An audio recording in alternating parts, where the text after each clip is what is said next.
part of the world should be taken back and give a proper burial on the opposite side of the door of no return. Historically, that was a very important and significant move by a Rasta woman. Who can forget that journey on the opposite side of the door of no return? For those of you who don't know what we're talking about, there is a door in Cape Coast in Ghana where the Africans was placed on the boat. They went through that door, and from that door they was on the ship to be taken to this part of the world, never to return to Africa. They call it the door of no return. Yet still, a Rasta woman was able to reverse that process by carrying that enslaved African's bones through that door on the opposite side, returning that bone to its rightful place in Africa. And we were able to go through that door on the opposite side as a symbol of returning. So we want to heal up the Rasta woman. We want to heal up the Rasta woman. Many for such a historical move and historical occasion. And we saw where others follow suit in America. Others follow suit in America to do the same thing, returning the bones of our ancestors to Africa.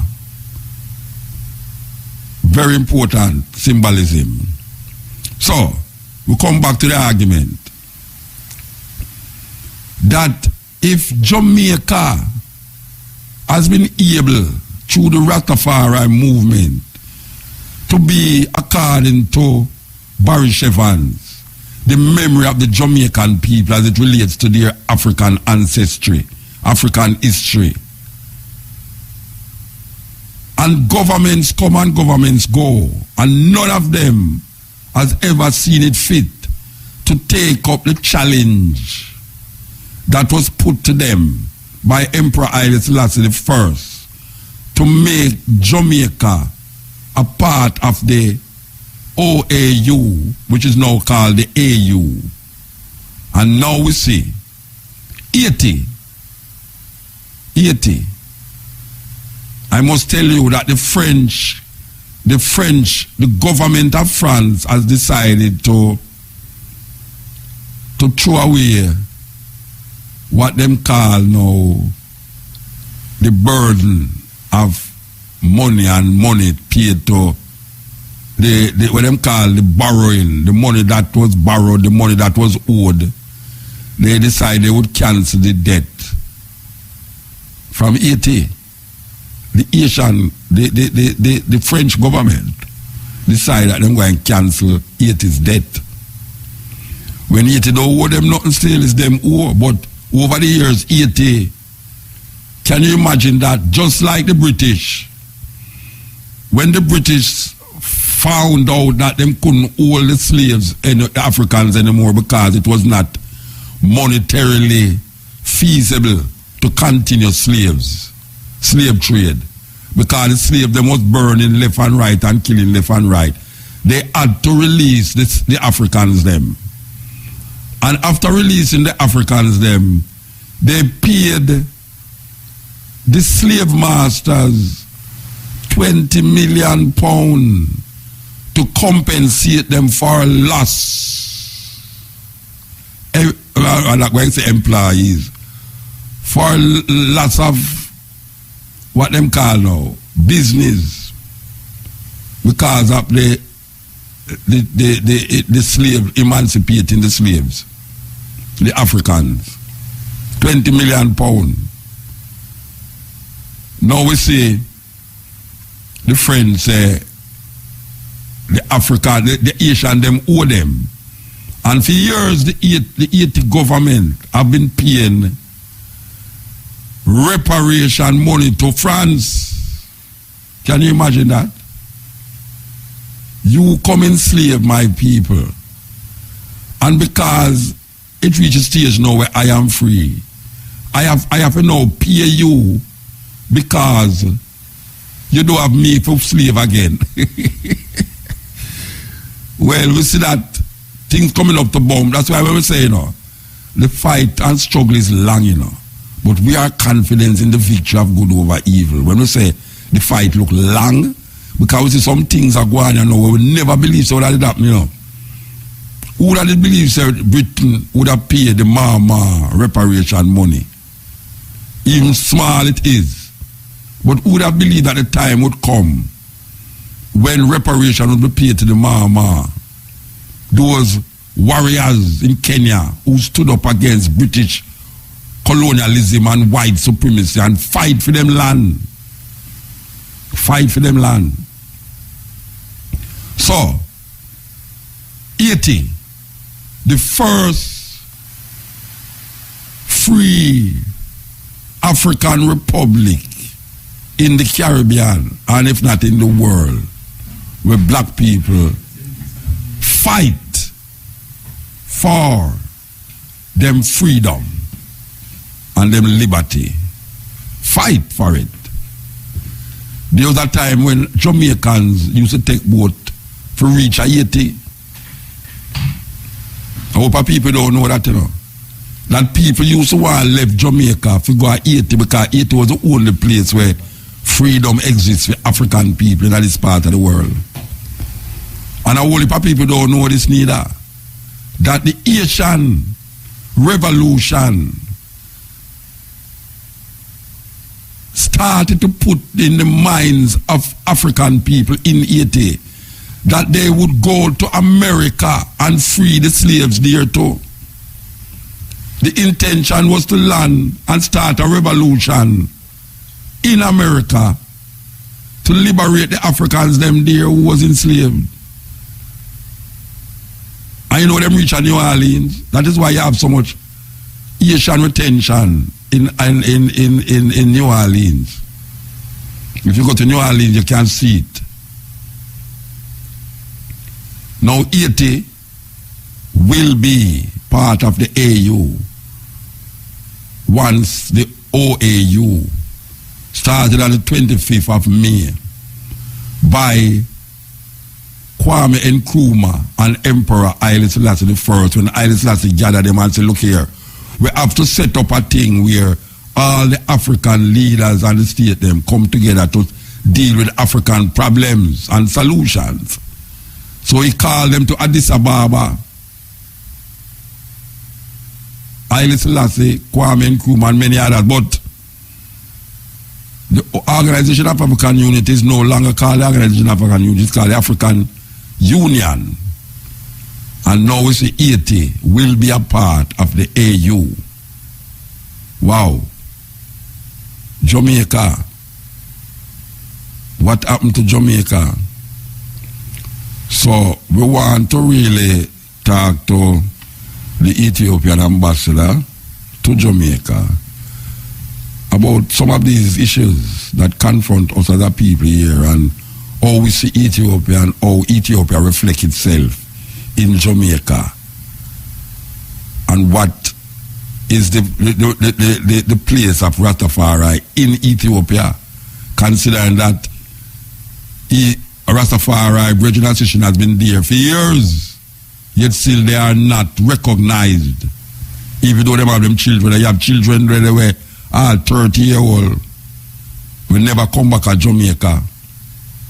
You have Jamaicans there where have Ethiopian wife and them children born there.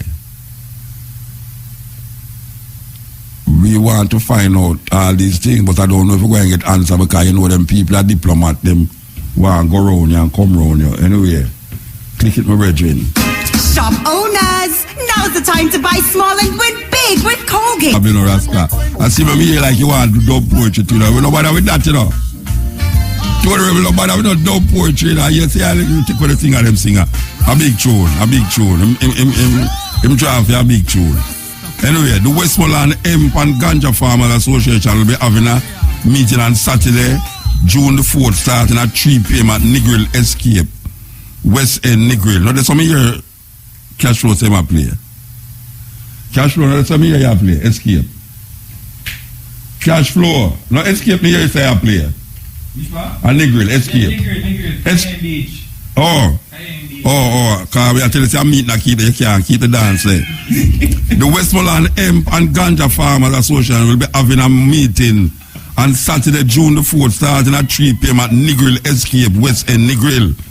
All Westmoreland Ganja farmers are invited. That's early, man. Early, we say, you can't keep no dance there. You understand? You have to cancel that. You have to cancel that. Yes. Anyway, this is the cutting edge. And I refer, as I say, Tony Rebel is a nice little tune that him draw for. Golden tune, nice tune.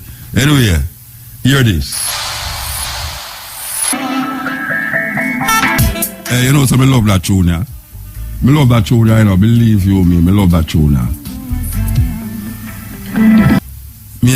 Maybe it is not monetary, but in terms of opening Ethiopia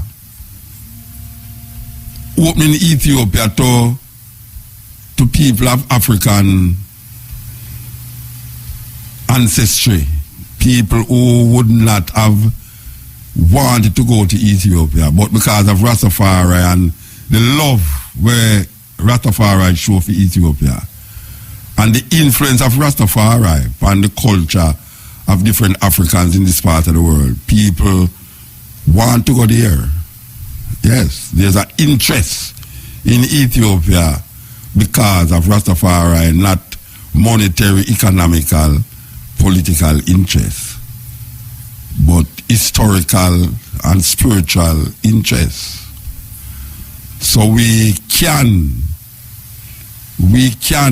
say that we are part of that Ethiopian journey that has placed Ethiopia inside of Africa, even more than how we thought that it was out of Africa, just like Egypt. Very, very wonderful. So, we don't know. The stone that the builder refused sometimes become the corner. I see me I preempt this thing, because I don't even know, but we have preempt the thing. As a matter of fact, a sister just called me and she asked me, when did they have an Ethiopian ambassador to Jamaica? Because I tell you the honest truth, I never know there was an Ethiopian ambassador to Jamaica. I don't know when that happened, but we know that you have a representative for Ethiopia here. I think is Mr. Hilton's wife is the representative for Ethiopia in Jamaica. You could almost call her the Jamaican ambassador to Ethiopia here. Okay, so as we said, we're going to interview the Virgin, and we have a next interview too. So here we want to play this. We want to play this. We have to play this. This is one of the funniest tunes I hear. If you exactly come ahead. The tune for is until I want Tracy hear that tune too. She's supposed to hear it already though. But Tracy don't hear it yet. Tracy, I want to listen to that tune. It's funny, you know. Grandpa funny man, may I tell you. Jamaica no lack of artistic expression and vibration, you know. May I tell you, man. If it's not one thing, it's the other. I mean, them just come so, and tomorrow you're going to hear about him again, and then your next man come. But you know what? I prefer hear them little funny thing than the whole heap of madness we are going. Not true, Tracy. Yeah. Them things are more palatable, you know, it makes you smile, and you know, it's not heavy, not heavy there, you know, it just makes you smile, and sometimes the music can carry go there so too. But I don't know where the music can carry them go.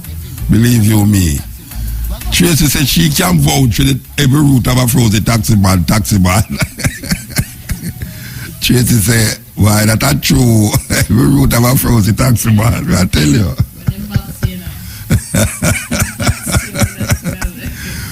Don't see them box with the smell. I tell you, man. I tell you, every route of a frozen taxi man. But you must say it's sweet though, but at the part they were talking about The boy let him have a flanker. It's when I say was let him have a flanker. It's a place where nobody don't want to get let off neither, you know. It's a place where nobody want to get liquor.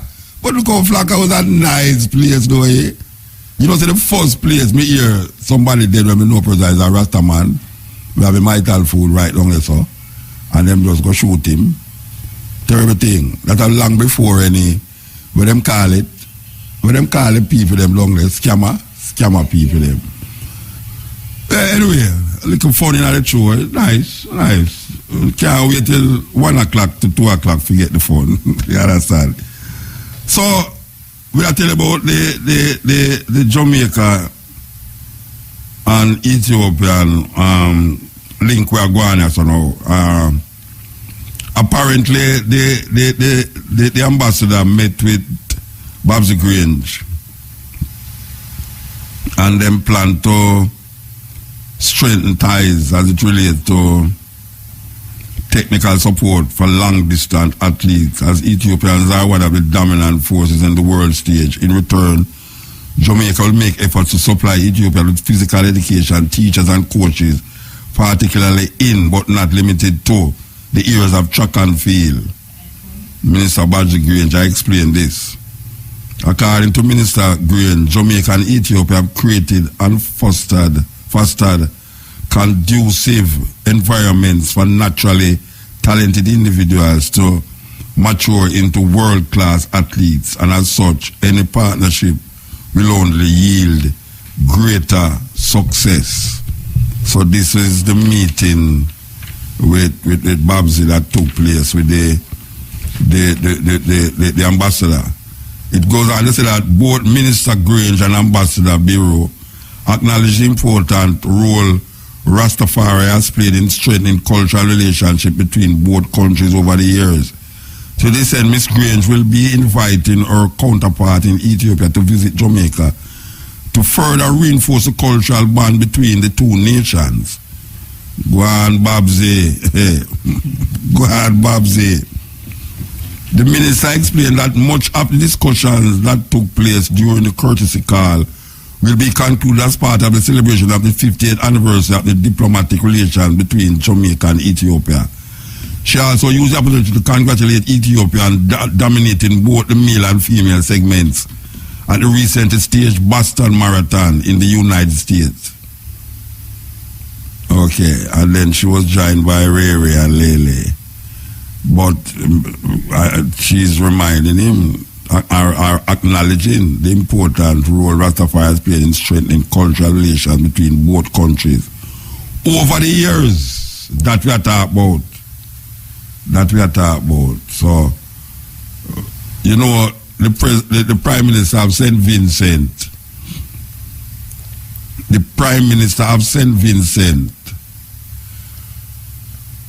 on his trip to Ethiopia, part of his entourage was some Rastafari brethren. Yes, on his trip to Ethiopia, part of his entourage was some Rastafari brethren. We are talking about Gonzales whatever. We say our former Prime Minister went to Ethiopia and she couldn't go and visit the Rastafari brethren. The Rastafari brethren have to come to she.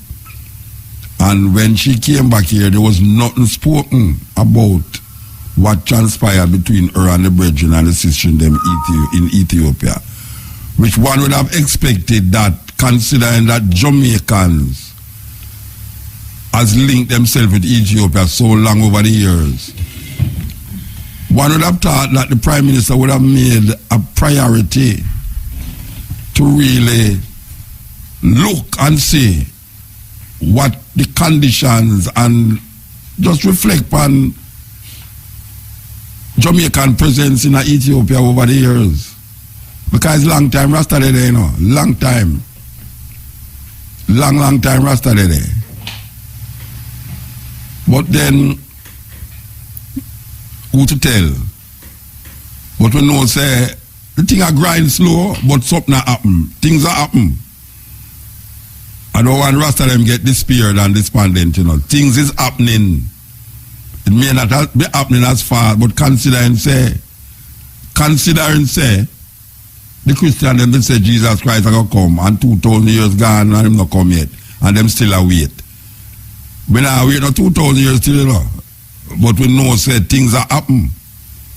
Things is happening faster than you would think it is happening. So, you know, hold strong. Hold strong. Okay. So, we did read something that so, okay, what? Time for the interview, okay. All right, we have on the line here, His Excellent, I was calling him name right, you know, Girma Beru, Ethiopian ambassador to Jamaica, North America, and Mexico. Good night, sir. How are you, sir? I am okay. I am okay if you are okay. I am fine, thank you. Okay, this is your first visit to Jamaica? Is this your first visit to Jamaica? No, it's my second visit. I have been to Jamaica last year when I presented my credentials. Mm-hmm. No, I didn't And know that. now it's my second time. I did not know that there was an Ethiopian ambassador to Jamaica. That surprised me. And as a matter of fact, since I mentioned that I was going to interview, I've gotten calls to say they didn't know also that you had an Ethiopian ambassador to Jamaica. Can you refresh your brains when this took place, this ambassadorship to Jamaica took place? Excuse me? No, I am saying Yes. that when I mentioned that I was going to interview the Ethiopian ambassador to Jamaica, I've gotten some phone calls from ones who said that they didn't know that there was an Ethiopian ambassador to Jamaica. So I'm asking you, could you refresh our minds and our memory? When did this ambassadorship took place? As I've said earlier, I presented my credentials last year. Mm-hmm. The same time, it was, I think, the same month. And since last year, as the first ambassador, I have been assigned. And I am based in Washington, D.C., but I cover Jamaica and Mexico as an ambassador. So it's over 1 year. Oh, so you are based in Washington? Yeah, I am based in Washington, but I cover Jamaica and Mexico. Yes, okay. Yeah. All right. Really, I want you to just get to some straightforward questions. I hope you don't mind Yes, there. please. I don't hope you don't mind the straightforwardness of the questions, right? Yes. As you know, that Rastafari Brethren and Sistren has really spoken about Ethiopia, live a kind of Ethiopian way in Jamaica, and their desire for Ethiopia is stronger than any other group of people I know that is outside of Ethiopia. Now, we see that the conditions of the brethren and sistren who migrated to Ethiopia over the years seem to not be going well in terms of trying to be a citizen of the country, even though they have children living there, children that was born there. We are trying to find out why is it so difficult for citizenship to be granted to children of Jamaicans who reside in Ethiopia for like 30, 40 years. So, thank you for raising this question. And in the first place, there is no any other country that Ethiopians love as much as Jamaica, the same way Jamaicans love Ethiopia. And so the feeling is similar, and there is a very strong love and attachment towards Jamaica and Jamaicans on the Ethiopian side. Regarding the citizenship issue, on the Ethiopian side, there is a policy that we have not changed so far about double citizenship. So Ethiopia does not take double citizenship, but for those Jamaicans who were born there, there is no question of residency or anything. It's only for those who ask to have double citizenship that we have not assessed. But we are particularly looking into this issue. Even in where we don't have double citizenship, we are looking into how we can address this question of Jamaicans who have been there and who would like to have both citizenship at the same time.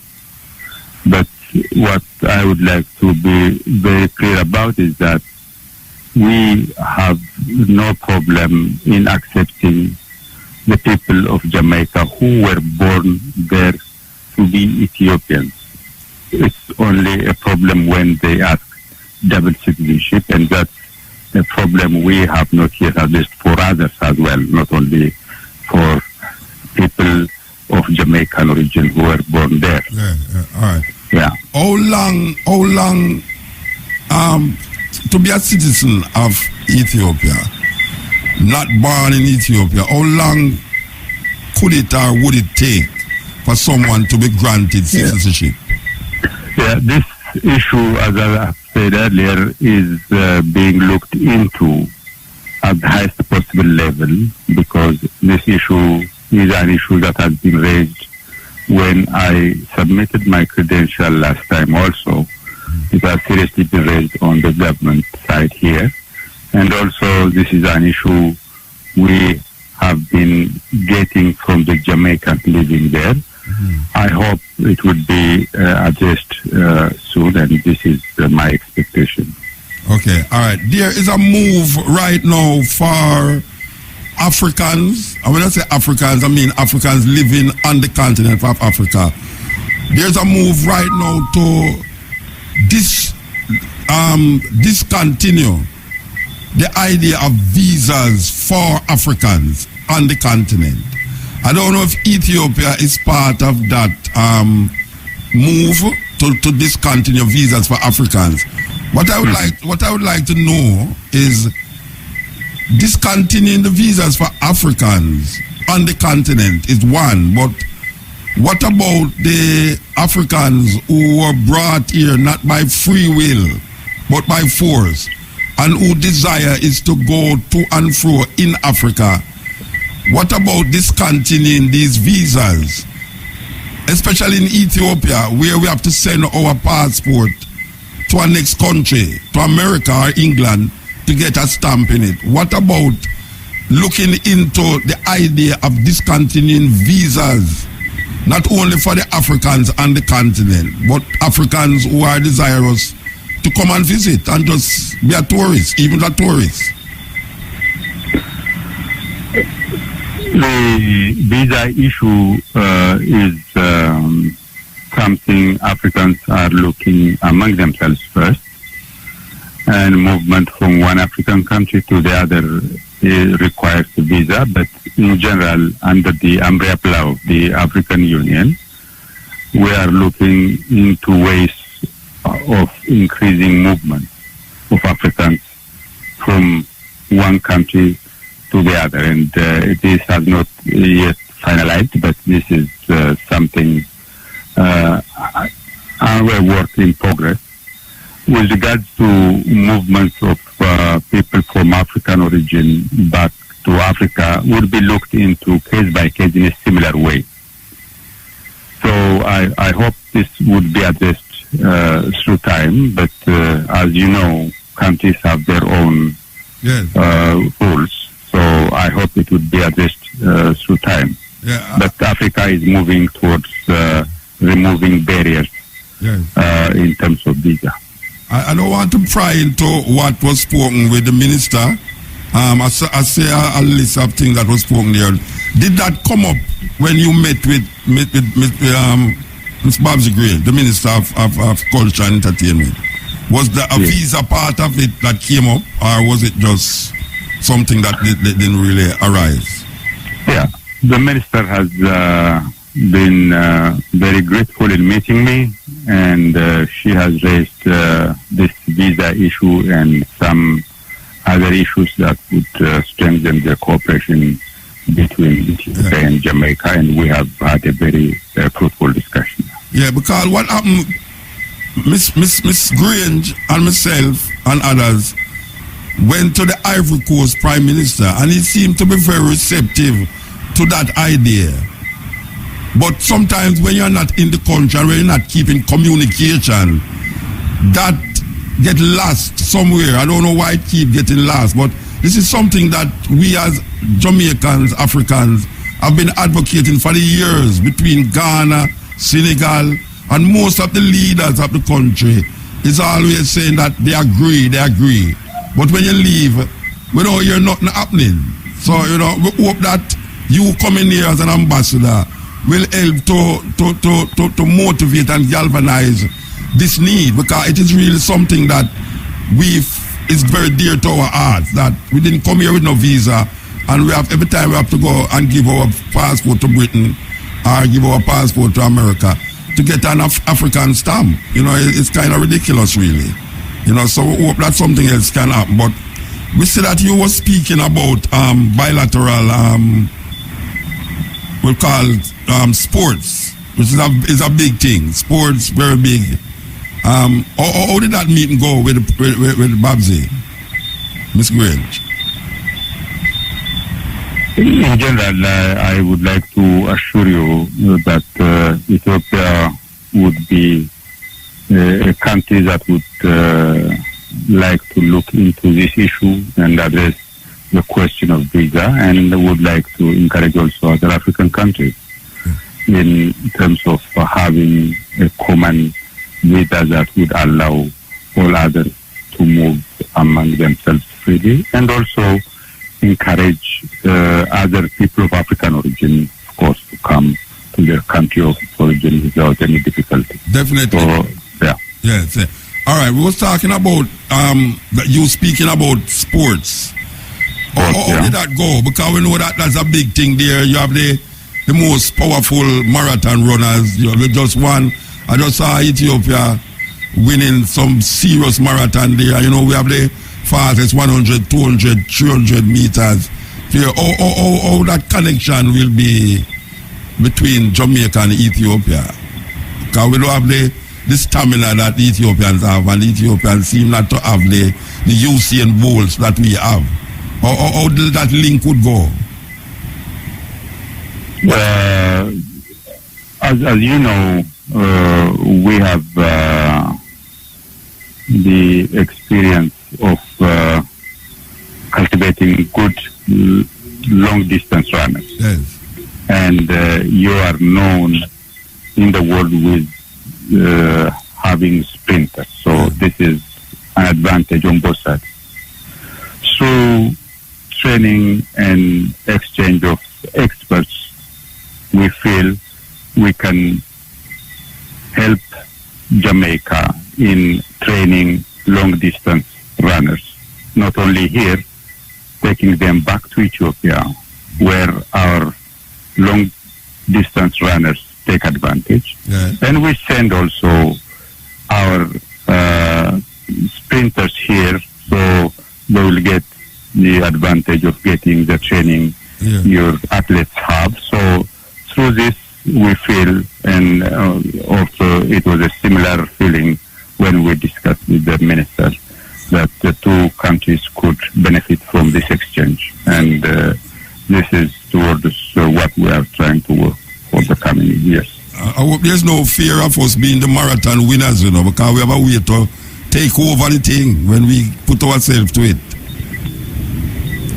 Excuse me? Now I'm saying that in this moving to and forth, Jamaicans have a way to take over things, and there's a possibility after you train us, we might just be the world leaders in the marathon running. Of course, if you are good at sprint and short distance running, if you get the right type of training, and particularly if you get the training at the right place, Yes. I don't see any reason why you will not beat the rest of the world in marathon. Including And Ethiopia. you have that good discipline, and you have fit athletes, and I see that happening. Okay. I can work towards that for the benefit of both countries. Yes. In terms of doing business in Ethiopia, can Yes. you explain to us what it takes for us or for anyone to actually set up business in Ethiopia? Ethiopia is basically open for foreign direct investment, and any type of business, particularly small and medium type of businesses, the type of businesses Jamaicans are very good at, from what I have seen, could be areas in where you can invest in Ethiopia. And Ethiopia is an economy that has been demonstrating Growth. fastest growth Yes. over the last 10 years or more. There has been 10% growth consecutively taking place. So we would be very glad to see Jamaicans, given the historical and excellent bilateral relations we have developed so far.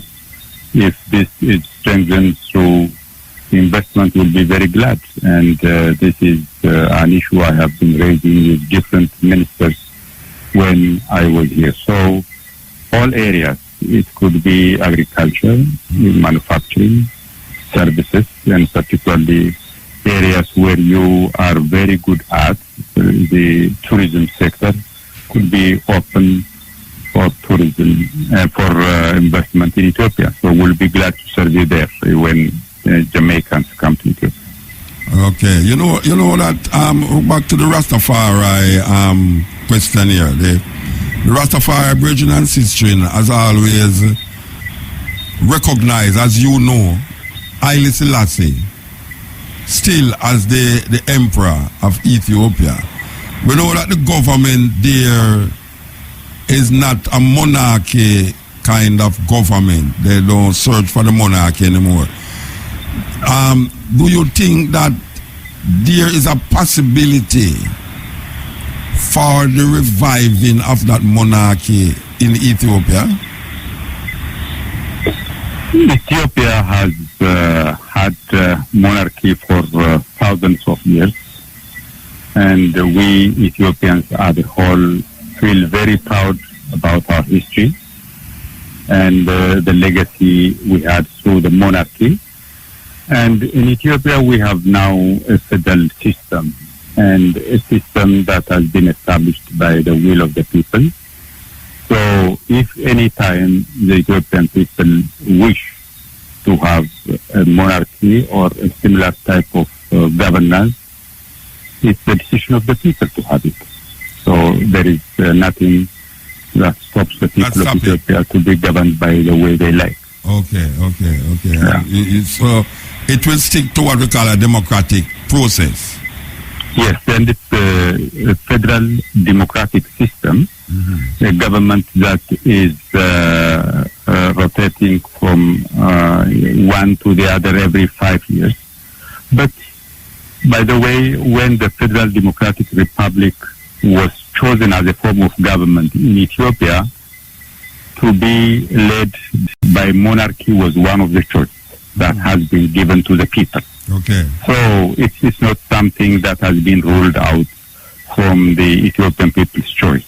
But one thing I would like to assure to you is we Ethiopians have love for the emperor for what he has done in his years and in his days. And there are people still who closely feel that the legacy he has left for Ethiopia and for the rest of the world is something we always cherish. Yes, we agree with that. Yeah. The idea of Ethiopia being the most ancient of countries, where you're reading in the Bible, archaeologists tell us that the oldest fossil of any human being was found in Ethiopia. how the Ethiopians view, I mean the younger Ethiopians, because we know that there's not much of the history that is taught beyond the Solomon and Sheba dynasty. How is the younger Ethiopians them now viewing that archaeological and biblical idea of Ethiopia being such an ancient place where the first human, the oldest human being was found there, and also one of the first countries mentioned in the Bible is Ethiopia. Is the youth them there really understanding the idea of Ethiopia being ancient? I was just the Western influence that is seeping into in there, just like Jamaica. We Ethiopians as a whole appreciate our history, and we are very proud that Ethiopia is one of the oldest nation in the world with its culture and with its history. So the present generation, in my own opinion, from the school curriculum, starting from the school curriculum, they know what their country is in Ethiopia, and they appreciate that too. Of course, there are areas where there are influences in where people may not care as much as one would expect in some pockets. But if you take in general, Ethiopians living in Ethiopia and even Ethiopians living abroad would seriously care for their history and for their culture. So it's not, you're saying that it's not like, I mean, I can speak for Jamaica. Jamaica is so close to America that most of the influences amongst young people now is a very Americanized version of America. There's no such influence in Ethiopia as it relates to either Arab influence because Arabia is near, or the British influence, or Italian influence because Italy was once an occupier of Ethiopia. There's no such influence there on the youth.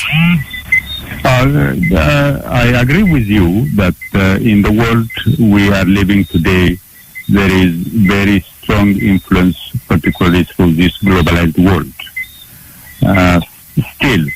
Still, Ethiopians are one of the people in the world who have tried to retain their culture and values.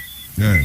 And what I am trying to say is, yes, there is an influence coming, but this cannot and has not eroded the values of Ethiopia and its ancient cultures. Yes, that is very good to hear, and we appreciate that because we actually want the people who is listening to this program hear that.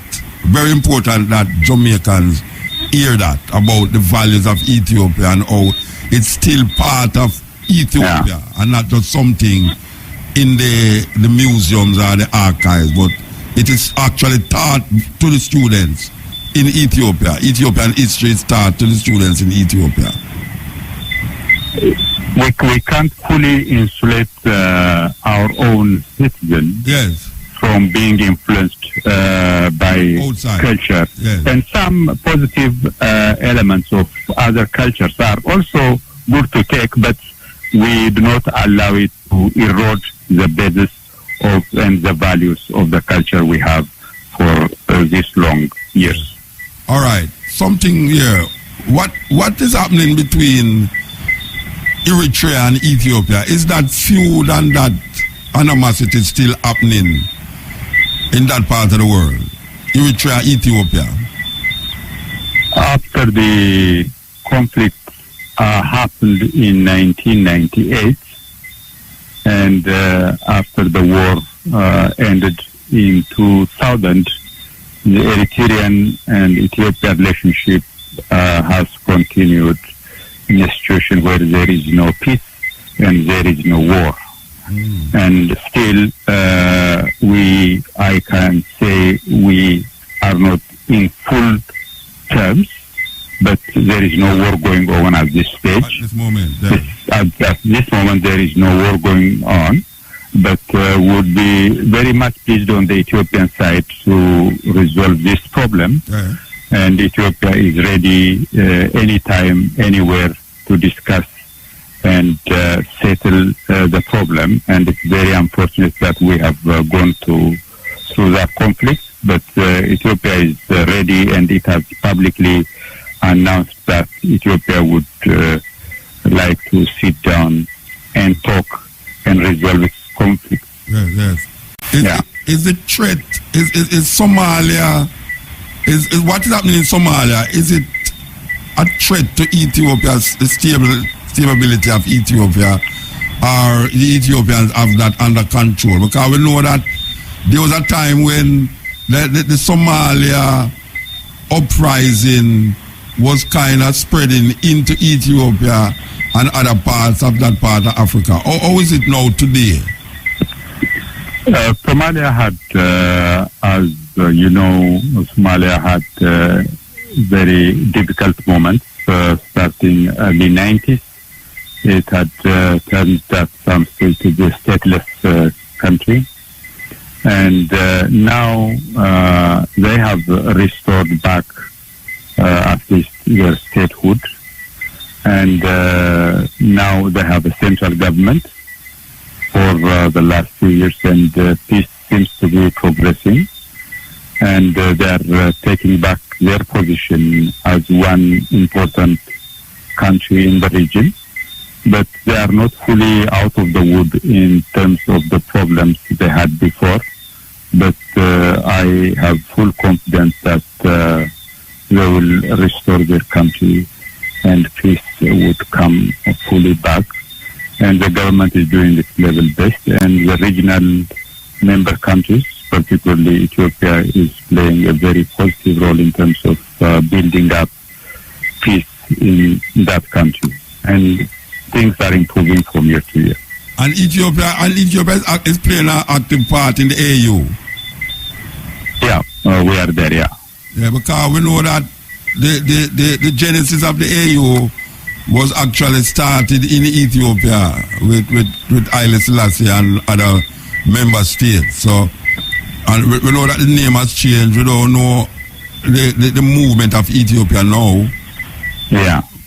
The organization of the African Unity, which was called OAU by that time, has been established.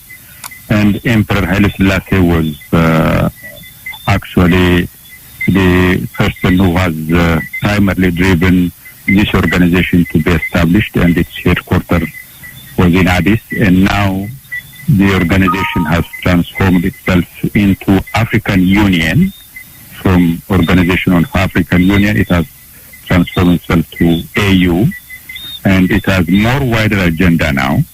It's working towards uniting African states through process, and it's much stronger than the way and the time it has been established. Now it's in good shape. Well, we want to say thank you very much. We know we hear a little cricket in the back there. Very nice background. But we want to say thank you so much, and thank you for having me. I hope one day I'll meet you. Sure. Okay. With pleasure, okay. Have a good night. Thank you very much. Yes. That was His Excellency Girma Biru, Ethiopian ambassador to Jamaica, North America, and Mexico. He's here discussing with different government ministers and others about links between Ethiopia and Jamaica.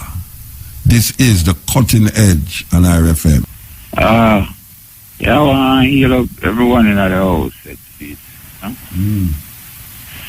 All right. You know what? It's a song I did a call about Muta. Yeah. What's the song name? I have no idea the song name. Only thing I have is one thing in the chorus. And mainly Maya the sister did I say in the chorus, because it's a sister the most of the song. What should I say?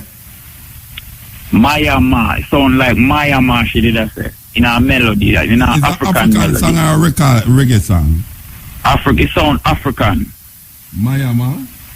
Yeah. Well, I don't have a clue what you're talking about, Reggie. Alright, watch it flick. It's a cassette I did get it pan, you know. I did listen it pan, so more than likely probably in the 90s. Yeah, well, you tell me about a cassette now, now gonna make me know it more. I mean, alright. You have to give me more in the song. You have to give me more. Through the cassette get destroyed hard, it's kind of hard. You should have hold the melody in your mind, man. If you want to hear the song, you should have hold the melody in your mind. Yeah, but the melody not did it. Alright, when you play the song, you did have close the program, right? When you talk about? In the 90s? Yeah. But you serious? Brethren, we don't even know what happened yesterday. You asked me what the 90s. No, one and something I did a come with, man. You play one jingle and then you say, this is a song that everyone seems to love. You know, that's when the program are closed. You know, because the last song you never play. And then you play a jingle, say, this is Jan Mavanzan or something like that. Jan Mavanzan. Yeah, author of the book, Acts of Faith. Yes. So, in my mind, I just say probably a she do the song because you never get the title or, you know? She not sing. We just have her on the program and she do the jingle for me. But that time in the 90s. Yeah, alright. I don't know if no one's in a radio land and listen. So I go and give whatever information I have, you know. It sound like it's an entire village of people are sing and you have the sister in a lead out in the song. She do the chorus. Boy, the song must mean enough to you, brethren, if you go through all of that. I try to remember if the song means so much to you, but you go through all of that.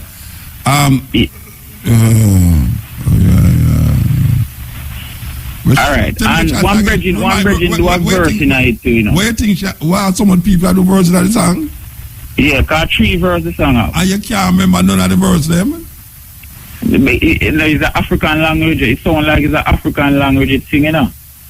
Oh, yeah, you know? When, you said you go on again? Like she said, Mayama, something like that. I don't know what you're talking about, Reggie. Believe you me. But I hope I try to remember it, though, but you have to give me more, trust me. Almighty. You have to give me the melody. You give me the melody of the song. Yeah. Alright, see if you can think of the melody before you drop asleep. From other day I did not consider it. If I was to remember, I would have remember already, man. True, and if I was to know where I say, I don't know already. You know the way that, so try to figure it out and call me back. Here, brethren. I really want to play it for you because you sound, I really don't like playing for you because you sound very dedicated to that song there. Yeah, I really want it. If you ever know how important it is. And that may say, alright. Alright, so let's say an Yeah, the brethren really sound like you really want that tune there, you know. But if I get the melody, I will play it. Trust me, if I get the melody, I will play it. Cutting Edge. Yes, let's arrive. Oh, blessed love Muta Baruka. Blessed Abba Zero, you know, man. My beloved. You know, Muta, it's the synchronicity of the spirit. We're in Israel for a month the other day, yeah? And we went into a village outside of Jerusalem. About 60,000 people in the Rainbow Gathering. And do you know, Muta Baruka, as we speak right now, the biggest rainbow gathering that has ever happened in the history of the rainbow is now happening in Ethiopia. What is the rainbow gathering that happened in Israel? Tell me what it is. The rainbow gathering is where people who are in the space of higher consciousness, of, you say, the gathering of a people in a paradigm shift. So it's within a space of a conscious awareness.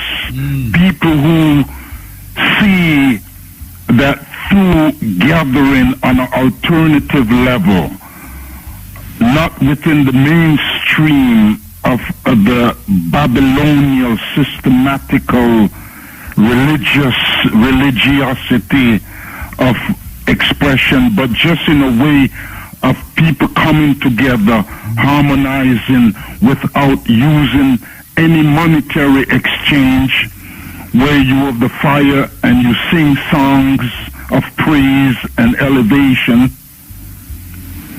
And it started in America, Muta. You know, and now to see it in Israel with like 60,000 people, but then to know that internationally there's 30,000 people leaving out of Israel to go to Ethiopia, but then globally. So just hearing you in the spirit of Ethiopia just now, I'm doing wow, that this is happening in Ethiopia as we speak. Yeah. You know? So how long is the festival? It's like 30 days, Muta. The festival is 30 days. Literally, it's a month. And even after 30 days, people are still in the wilderness. So what they do? What they do in the 30 days? What is happening in those 30 days? Just musical, chants. Okay. I wouldn't call it a Nyabingi. No, don't call it that. Don't call it that. Don't call it that. A similar energy field. Yeah. Okay. So I was just listening to you and just wanted to put that out to you to say, so wow, synchronicity that this is happening and at the same time. And we are talking to the Ethiopian ambassador at the same time. Give thanks. So I just wanted to put that out to you, yeah, and also to say to you, we're going to Israel soon. As we speak, we're working on it. So we'll speak off the air to you. Okay. What we're going to Israel for? Tell me. We're working on a strong energy there right now as we speak. No, tell me what we're going to Israel for. Because you know, say we boycott Israel in a whole heap of ways, you know. Well, we know you boycott, but at the same time, in the boycotting, then there is another spirit of liberation that is needed. So as we're there, we're doing a lot of groundwork, not in the language of the boycott, but in the language of transformation. So, you know, we're in Dimona, and we're working with our brothers and sisters in Dimona. Oh, you was in Dimona? Oh, well, we were all over, but we did a lot of work in Dimona. Yeah. With our brothers and sisters, you know who they are. Yeah, man, we go there already. We go amongst them. You know, them invite and you know, in the spirit of Israel, there's a lot happening, Muta, transformationally. So, for instance, in the Ethiopian community, you know, we hear a lot about the disservice and the dishonor and the discrimination of the Ethiopians. But then also there's another side to it, you know, where the Ethiopians in Israel, they're rising, and they're rising on the forefront where their voice has been heard. And now you have a lot of refugees there. You wouldn't believe it if you could go to Tel Aviv in this particular area, Muta, and when you're there, it literally feels like Black Africa. Okay. Well, you know and it's a sense of... When Netanyahu, man come out to him and say he was a serious racist. Yeah, and while we were there, this was happening because he was saying to Netanyahu that it reminds him of a modern Nazi movement. Nazi movement. It's like but then what happened, he got fired. Obviously must get fired. You know, but you know what, Muta, truth stands. And once we utter without fear, we see changes. The government is what the government is, and wherever you are on the planet, you see the corruption within government, you know? Yeah. But then there's the day-to-day people. And when you make the connection, you see the transformation. Okay. And there's a lot happening. All right. Well, we look forward to hear what you have to say about that. Yeah? Yeah, we will talk off the air, yeah? Come on, give thanks, Bridget. Give thanks. My beloved. Well, community kind of late a while ago in the church. I mean, Jordan catch where the Bridget that's about the song. But I want a South African song because when him start to sing a little piece, they nearly sound like him. What song is about? Boogatap, pata pata. Oh, pata pata.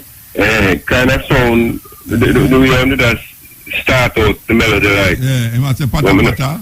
All right, more the original listen. Call back and tell me for that you talk about. No, about that. I feel some. I can remember kind of hitting about one song like that when I'm talking, and a South African singer. I believe. I want to I don't know about that song there. Yeah, and the click song down the man night. No, but that's in your mind.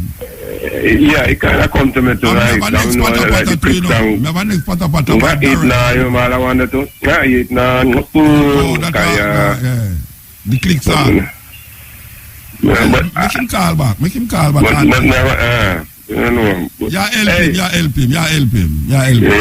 Hey, me them a come out with some price for the ganja thing, the program.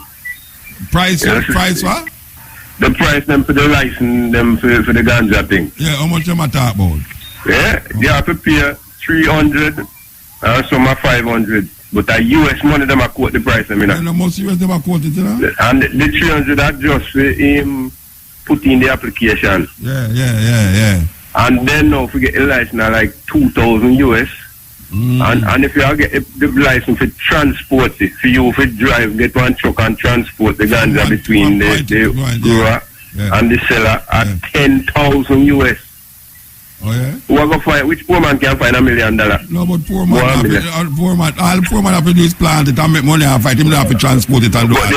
The poor man have to find 200,000. Wow, what kind of money? Jamaican dollar, 2,000 US. Them brethren, you know, say 2 pound of ganja can't get that. But you know, listen, man, I know everybody can do some reason up. No, but everybody plants to pay. Hold on. I don't take up for them, you know, but listen to me now. If a man a plant ganja, and they have plant it legal enough to give somebody for send it where send it go to Kingston, him not to want to control the transport of it, you know. A man a plant it and next man a transport it and the next man a deliver it to whosoever get it. Now, 2,000, you sell 1 pound of ganja, you got over $1,000 US in a virgin. I know everybody have that grade there. What do you mean which grade? Any grade. What you talk about that grade there? Remember, say, them price are for the illegal black market business, you know. No, but when illegalized price are go down and at the THC value, them money there, where you sell it for? Trust me, Bridget, you see ganja money different from red peas money, you know. You understand? So when you are talking about poor man a plant ganja long time and I tell it you $1,000 US a pound. The people are export. It no matter where they are doing it. What me I say, no worry yourself, man. $200,000 is not no whole heap of money for ganja, man. Well, whole heap of people who would have been coming in it when they legalize it. No, but that's not going to ever come in it. Watch out. If you are sell ganja and you have 100 pound of ganja or 50 pound of ganja, $200,000 US a joke business. May I tell you that? Yeah, we don't have you already. But remember, say you're not supposed to have you already. No, but you're going to plant it. You're not get locked up to plant it. Yes, but you have to get the license first. You have the money to get the license first. So you wouldn't invest $2,000 US to get $1 million US? If you can't find it, that's what I say. No, you say, man. Watch a man. You see the man in my Westmoreland. I really do. To me, it look to me like the try to keep out like red peas. No, because you look on ganja like red peas. You look on ganja like your plant can. I don't say go. Ganja, red. Then some years, one of the ladies I say, so 1 acre a hard thing for one man plant 1 acre, ganja. And I say, what? Yeah, man. Hard work, that man. Hard work. No, but well, we don't mean they work hard, but I say like that almost an impossible thing. Like people have to farm co-op. No, man. 1 acre ganja, brethren. Trust me. You over here say, man. Listen to over here say. You see, $200,000 Jamaican for ganja business. I don't know money that because You can spend $200,000 and make that 10 times over.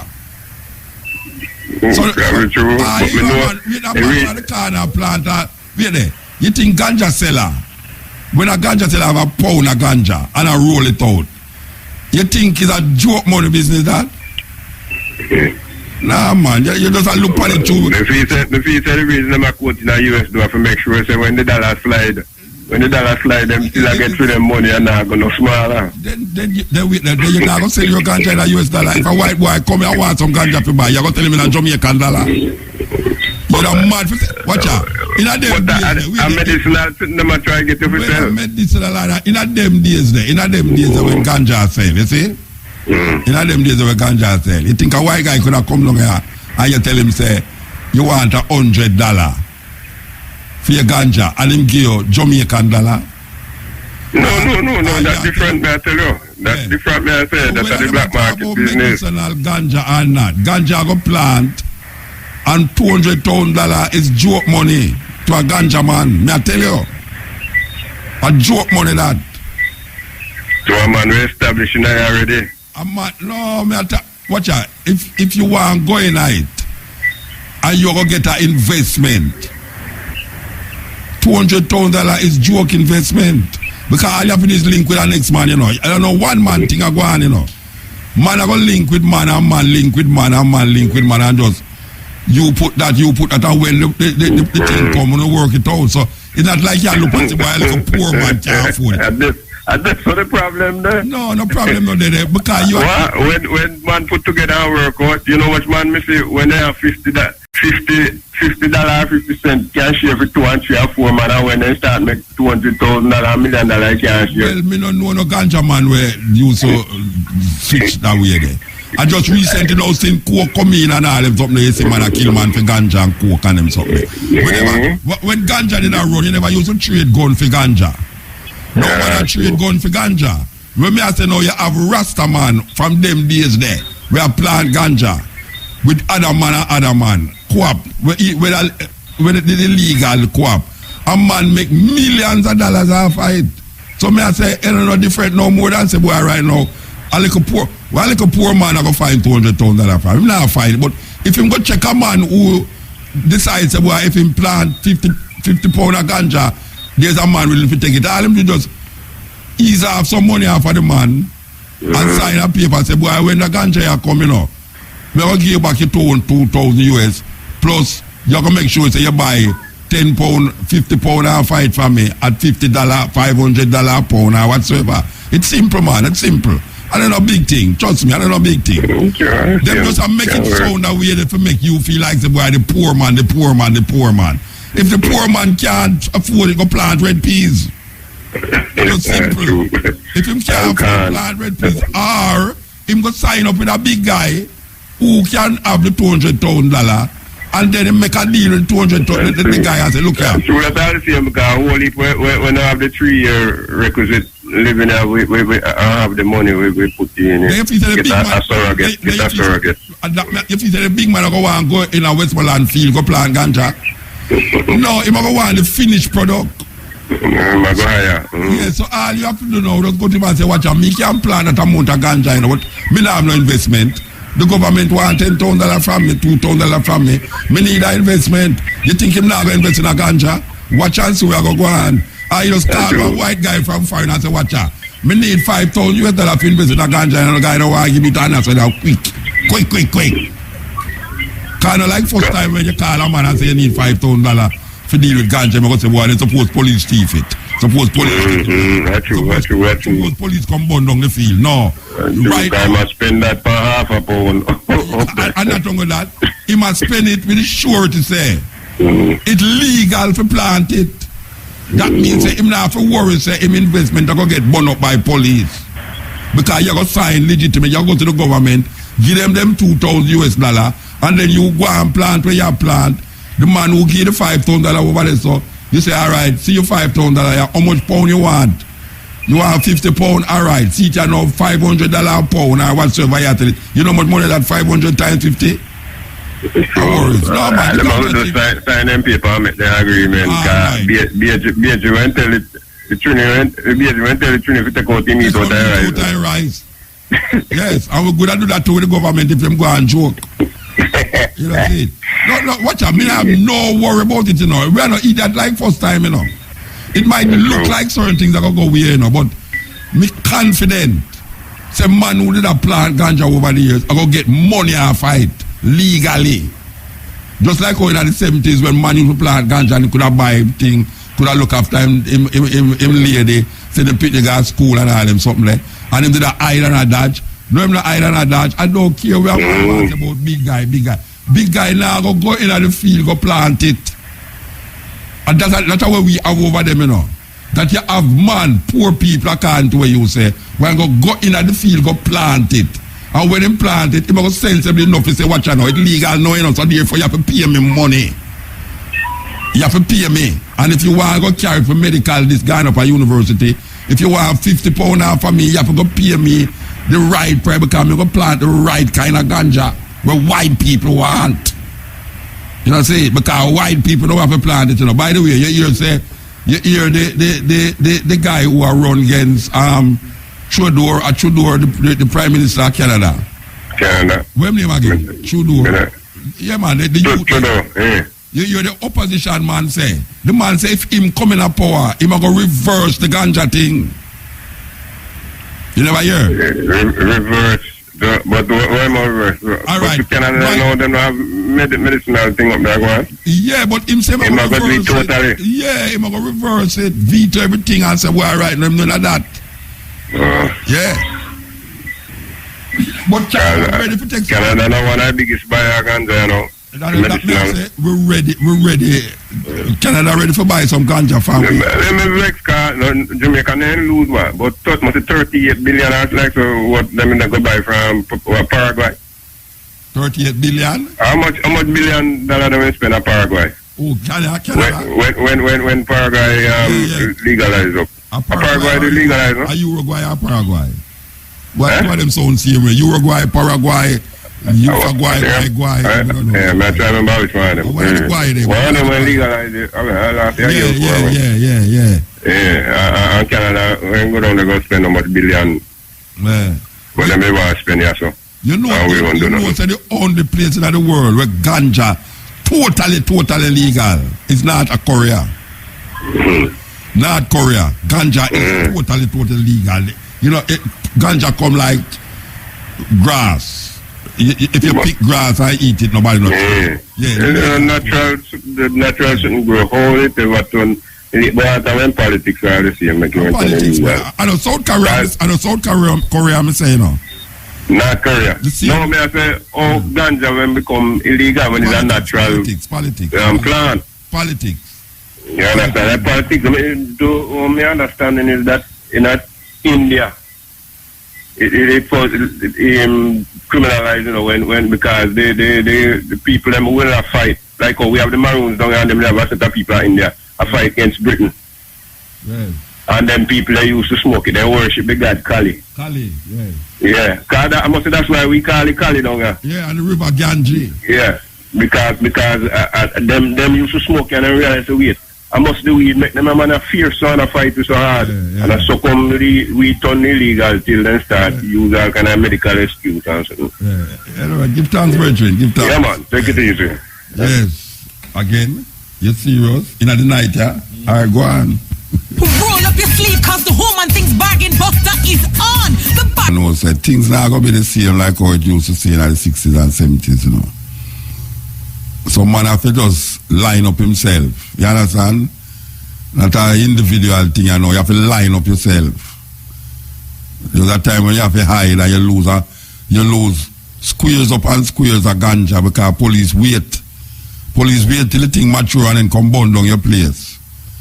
And sometimes man get locked up and gone to jail for all this and for all that. Now them things there seem to be going to be a thing of the past. But it take catch to care as can to where them I say. So seem like how man did line up themselves from them time there. Cause the same ganja man them where we used to send ganja go gay or do how we used to do it to make it reach over there, so them still about and now them ready. And now they're ready, you know, so don't make this, the government deter you from about 2,000, 10,000 US dollar, you know, because the man them who you didn't send the ganja to a foreign, them have them $10,000 ready.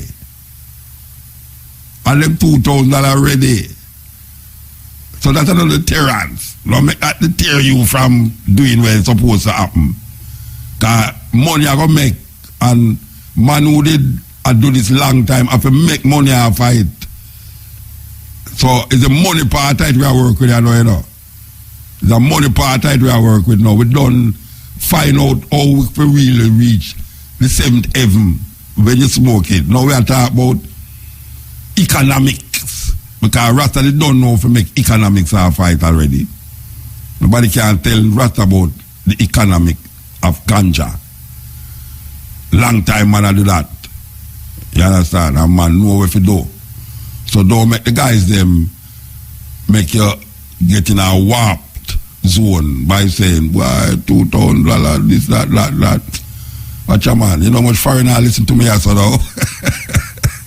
You know what foreigner listen to me and I say, hey, tomorrow morning, that them want, they will just give them that.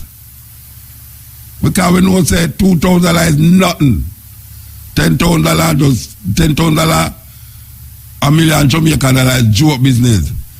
Righteous or no? You understand? I have man who's sitting down. As I speak, you know who you are.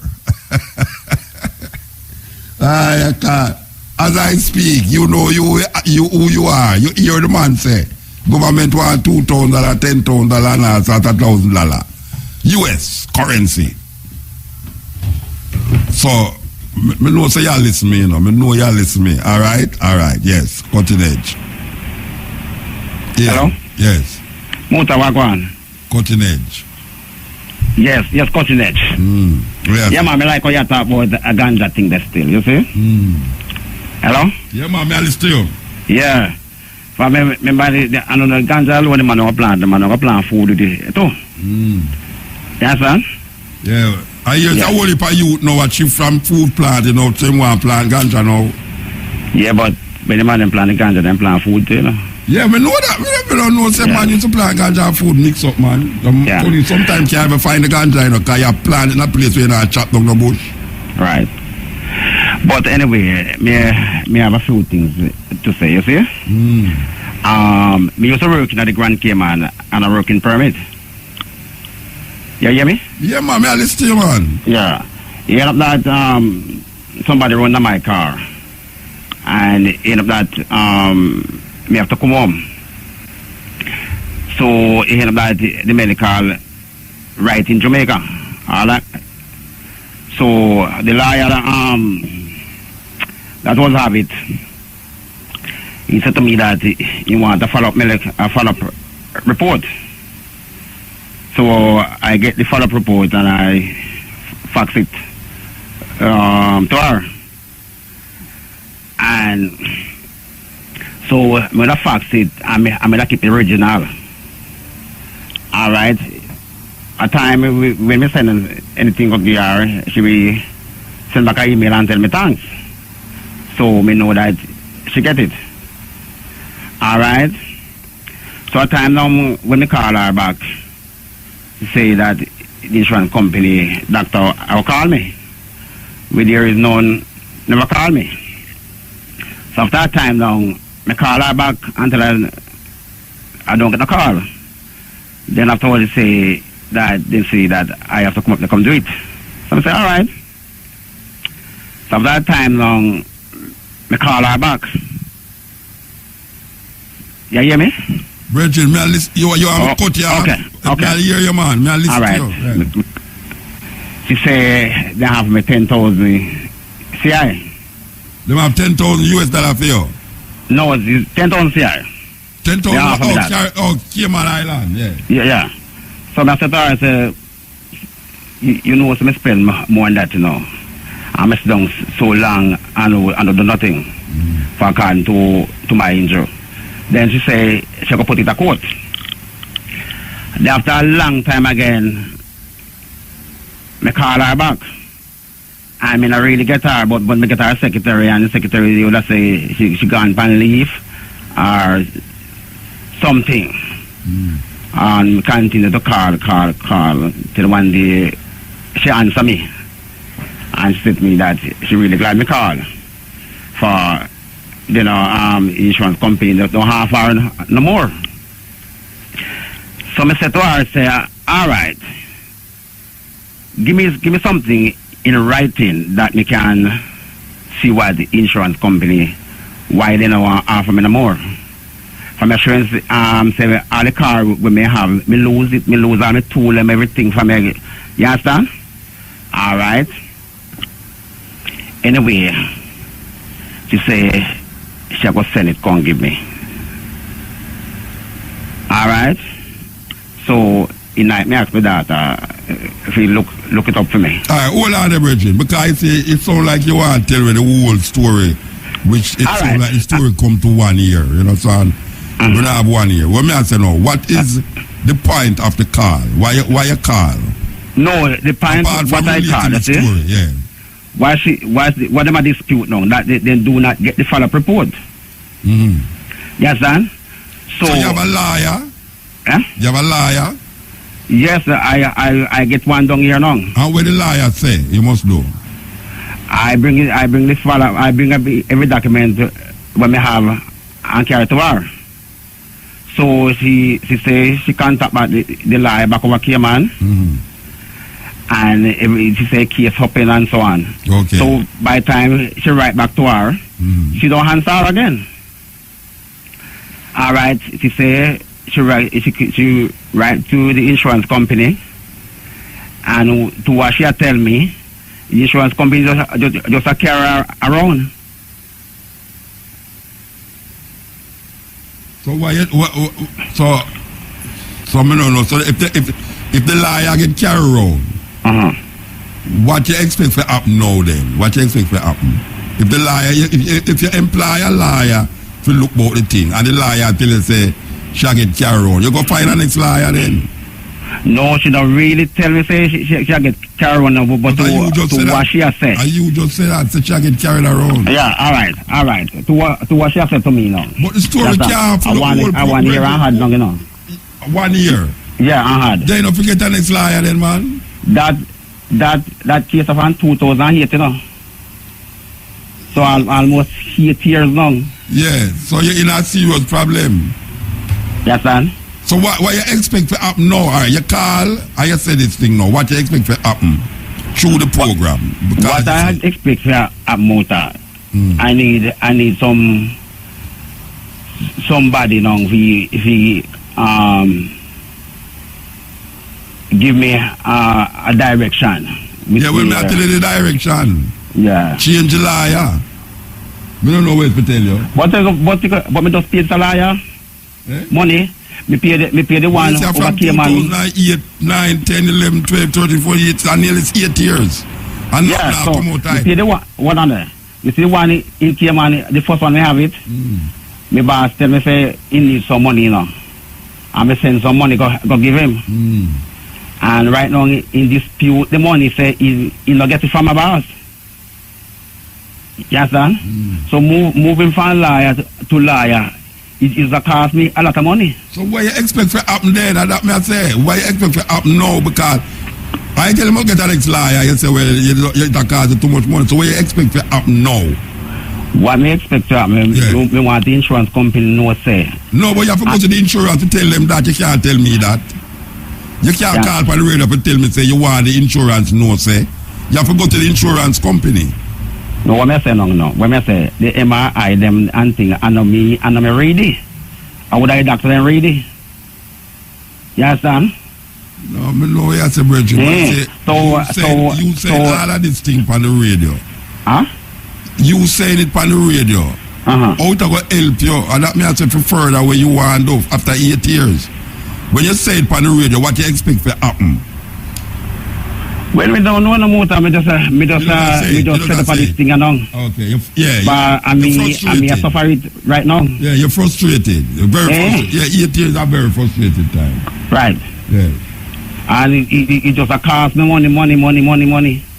But this lawyer in Jamaica, she not do it free neither. That can't be seen with too. Yeah.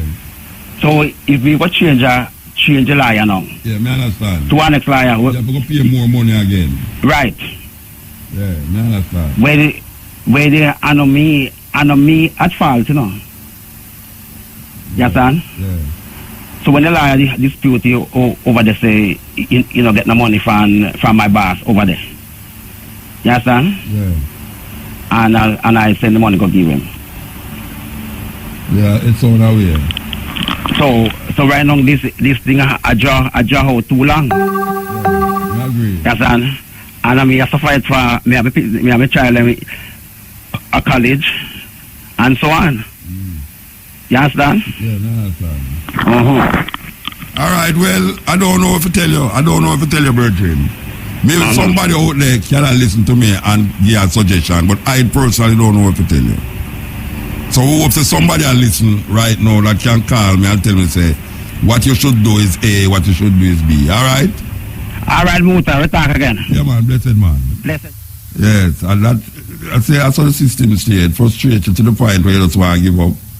But as I say, I hope someone will listen can really give me some advice to give him. I just give him advice because I don't know what to tell him. I honestly don't know what to tell him. When I'm call the festival, again.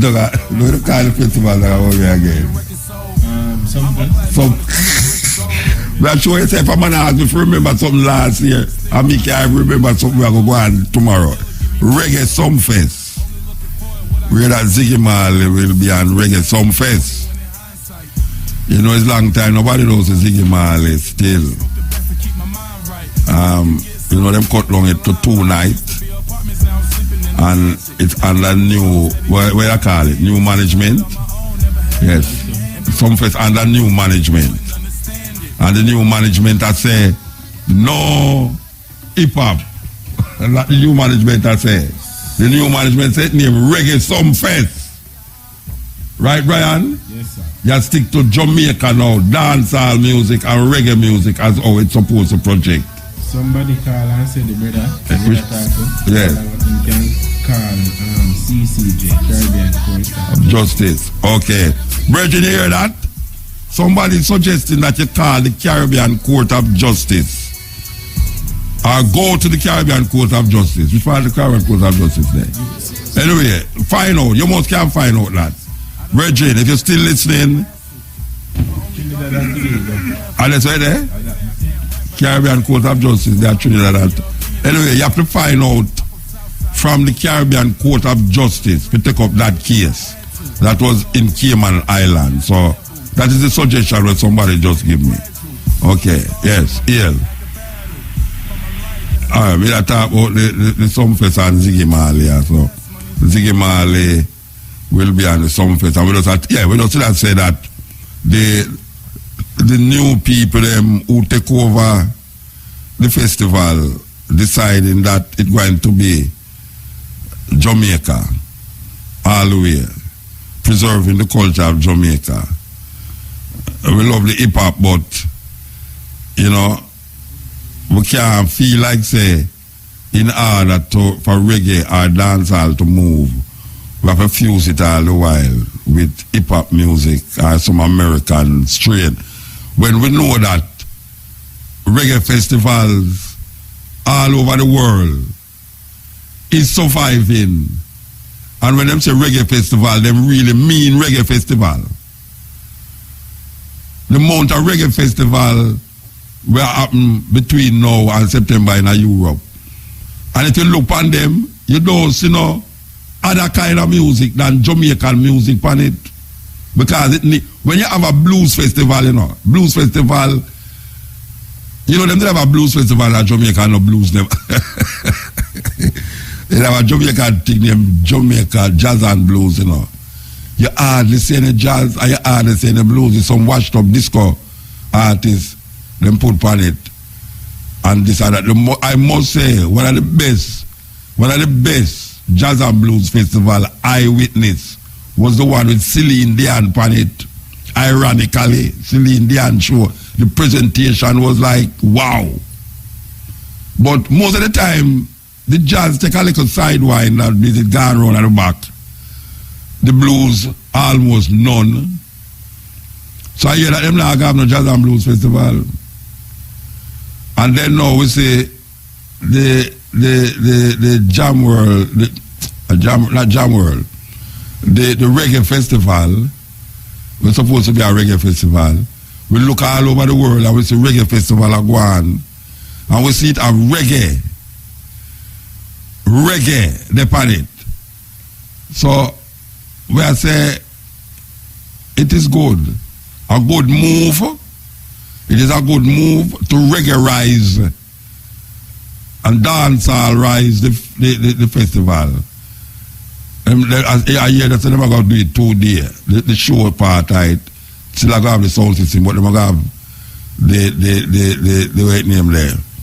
You know, I have to get that bridge in the studio for interview, you know, because I want to find out what is his purpose, what him trying to achieve. I mean, you can figure it out still, is keeping the flavor of Jamaica in Jamaica. But then, you know, a whole heap of Jamaica now, if they're not hear certain artists on the show, them not going to go.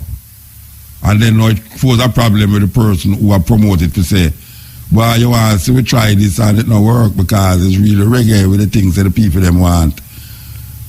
But them never did want the jazz, the hip-hop artists them neither, because obviously, if a man did not make millions of dollars, he wouldn't get you that something where I make millions of dollars for him. So obviously hip-hop never did a work out, because you know them pay the hip-hop artists them much more than the Jamaican artists them. And they have to have airfare, maybe all first class ticket, plus them entourage, the girlfriend and her fair girlfriend, the boyfriend and female boyfriend, and all of them friends have to come. So, we just say that we like the idea, and we hope the idea will reap benefits so that the person who take it over will be able to continue that concept of making it Jamaican music. Because we see Rebel do it. We see Rebel do it. As well, Rebel start at one night, them gone at 2 nights. You know, we see him gone at 2 nights, and we see him conceptualize it too. Him put it in that different level now where him have things that go on in the day we can draw people to it also. So we hope that in, what you call it, regularize it or regularize it and dancehall-rise it, it will be able to generate the interest that the promoters desire of it. Yes, we really hope that, because that would be a part of our culture being made manifest and supported by Jamaica people. And we're not going to stop stressing it, you know. You know why we're not going to stop stressing it? Because we never used to stress the jam, what them call the thing? Who that? What mobile? Some face.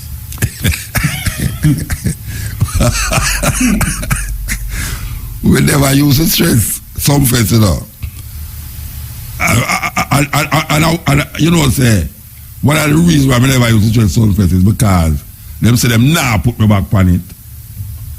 The first some face me go on, you know. Them say them nah put me back on it, you know. How you do? Eh? How you do? And now tell you where I do.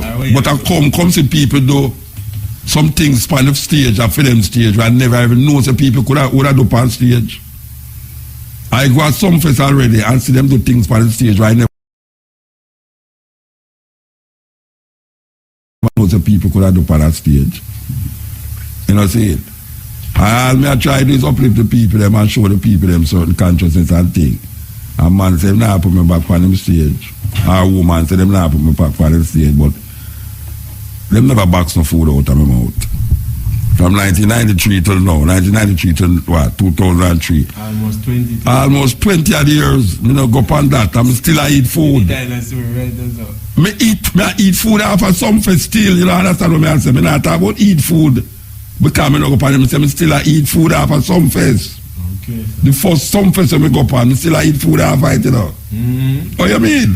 You think me an idiot? You think me an idiot? I don't know trick.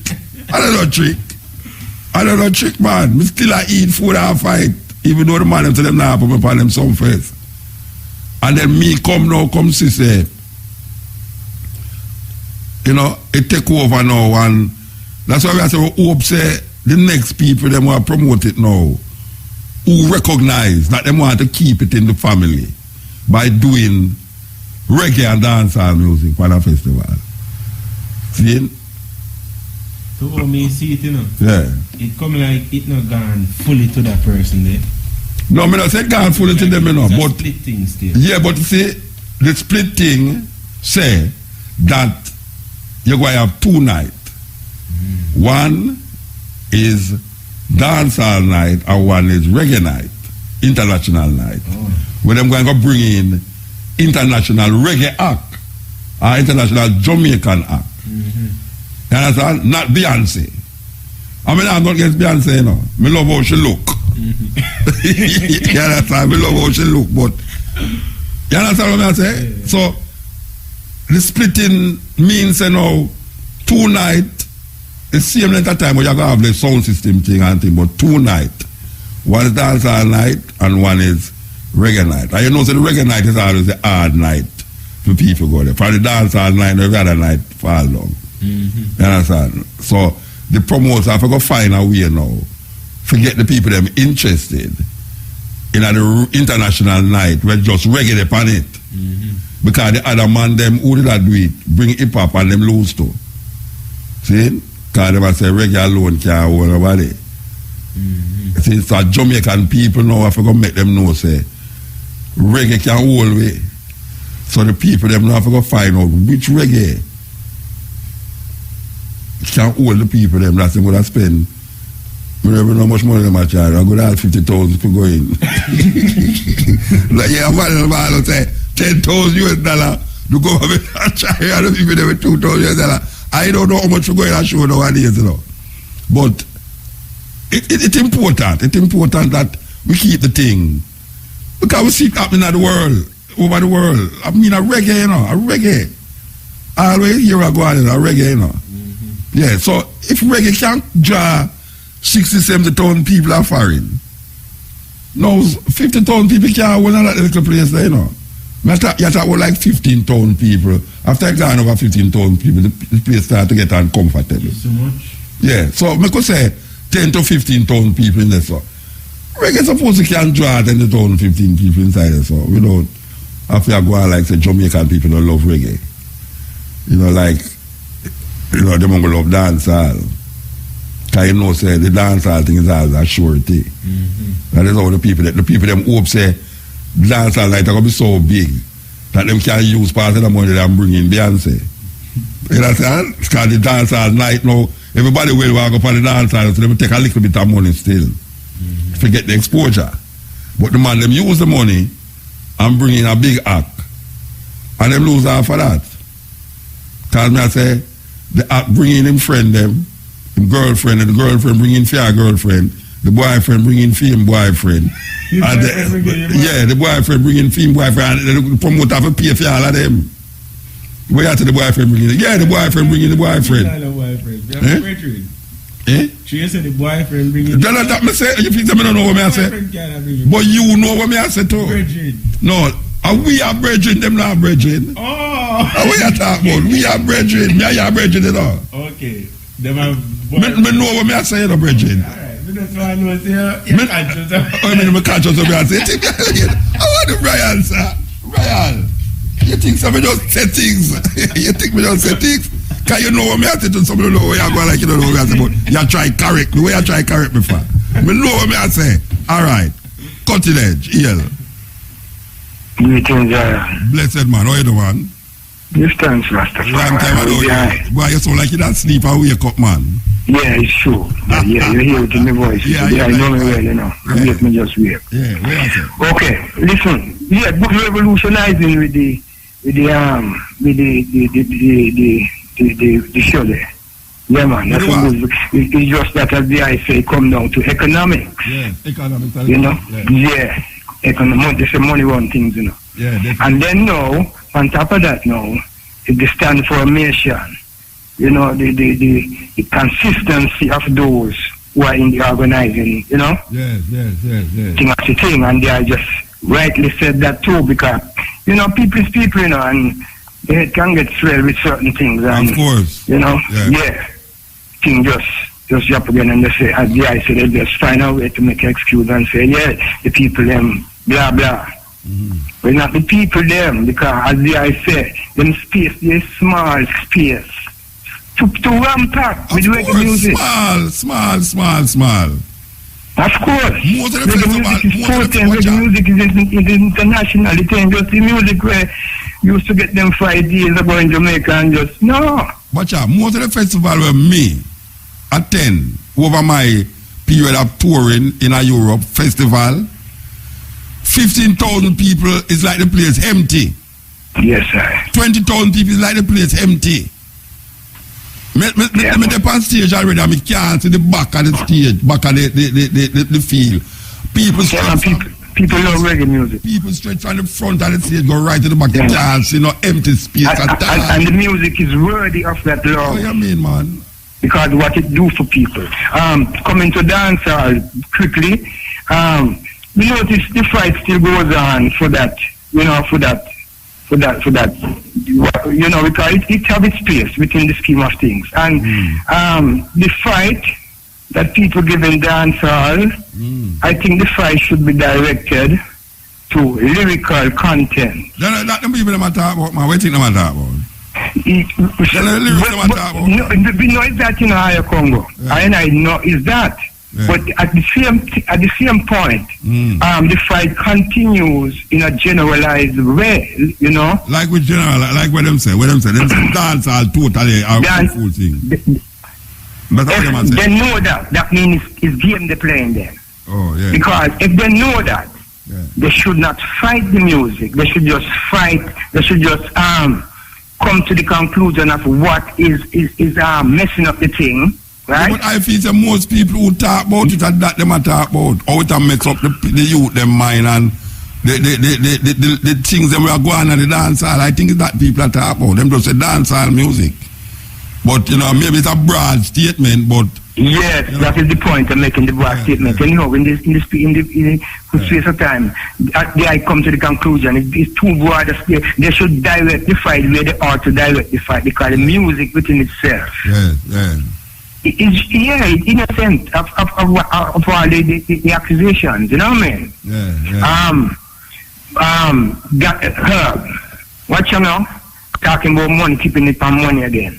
When a pound of Jamaica ganja leave the land, you know, the farmers them to know this, you know. Every farmer should be a billionaire. Upward, you know. When a pound of Jamaica ganja leave Jamaica, the lease it costs, you know. Right, you know, it's about 50,000, 60,000 Jamaican, you know. That's the lease, you know. That's the least a pound of Jamaica ganja cost. You talk about $500 that. You talk about $500 Yes, somewhere in some nearby park where you move on again. You know what I mean? In England. Yes. The same man ever find with Jamaican ganja. You talk about all £2,000. You talk about dollars, you know. You talk about 1,000, 2,000 pounds, depending on what kind of ganja. You might have to pay all 3,000 pound feet. Okay. Oh, so 3,000 pounds. We have to have economics on now, you know. Now that the price they just keep climbing, you know. Oh, you mean? According so the $50,000 when we just 50,000 Jamaican when we just the lease. It just keep climbing the lease at the cement, you know. That money there go right up right now in our Congo. You talk about ordinary ganja too. $500 ordinary ganja. When that me talk about, man. Yeah, man. The least me gone upon, you know, and you see all England where you just talk about now. Even ordinary ganja, the brown chocolate don't really want to see nothing look green too tough. They just want to know say brown come from it. Pure some nice pure man that in barrel all about where just spoil sometime. Well gummy.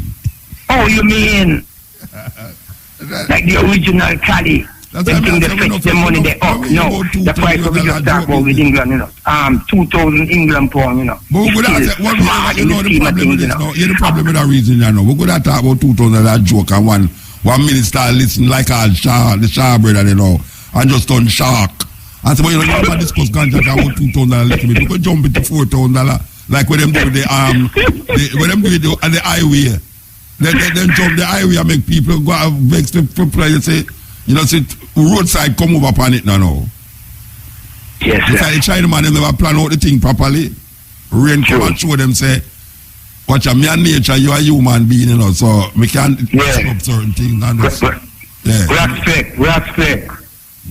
The things in order. The money there, me want to feel up. The money there, you know.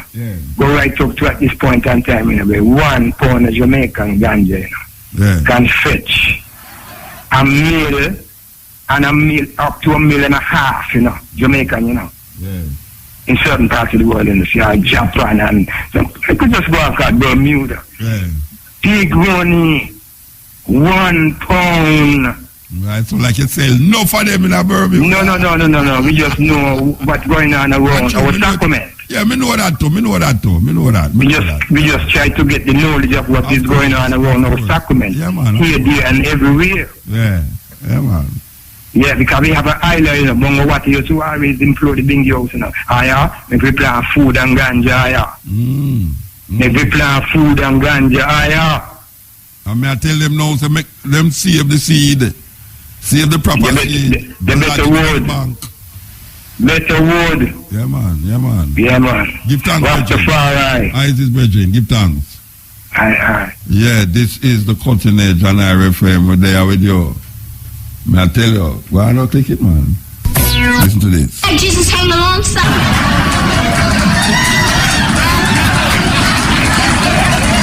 Just a symbol of Jesus. Well, hello, symbol. And goodbye. JJ painted him. Oh, ain't on me, Michael. I had him in the closet where he wasn't performing no miracles for nobody.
There's 3 guys marching, and one of them is blowing the flute, and the other one is carrying the flag. You mean the Spirit of 76? That's it. Guess who was playing the drums? Buford?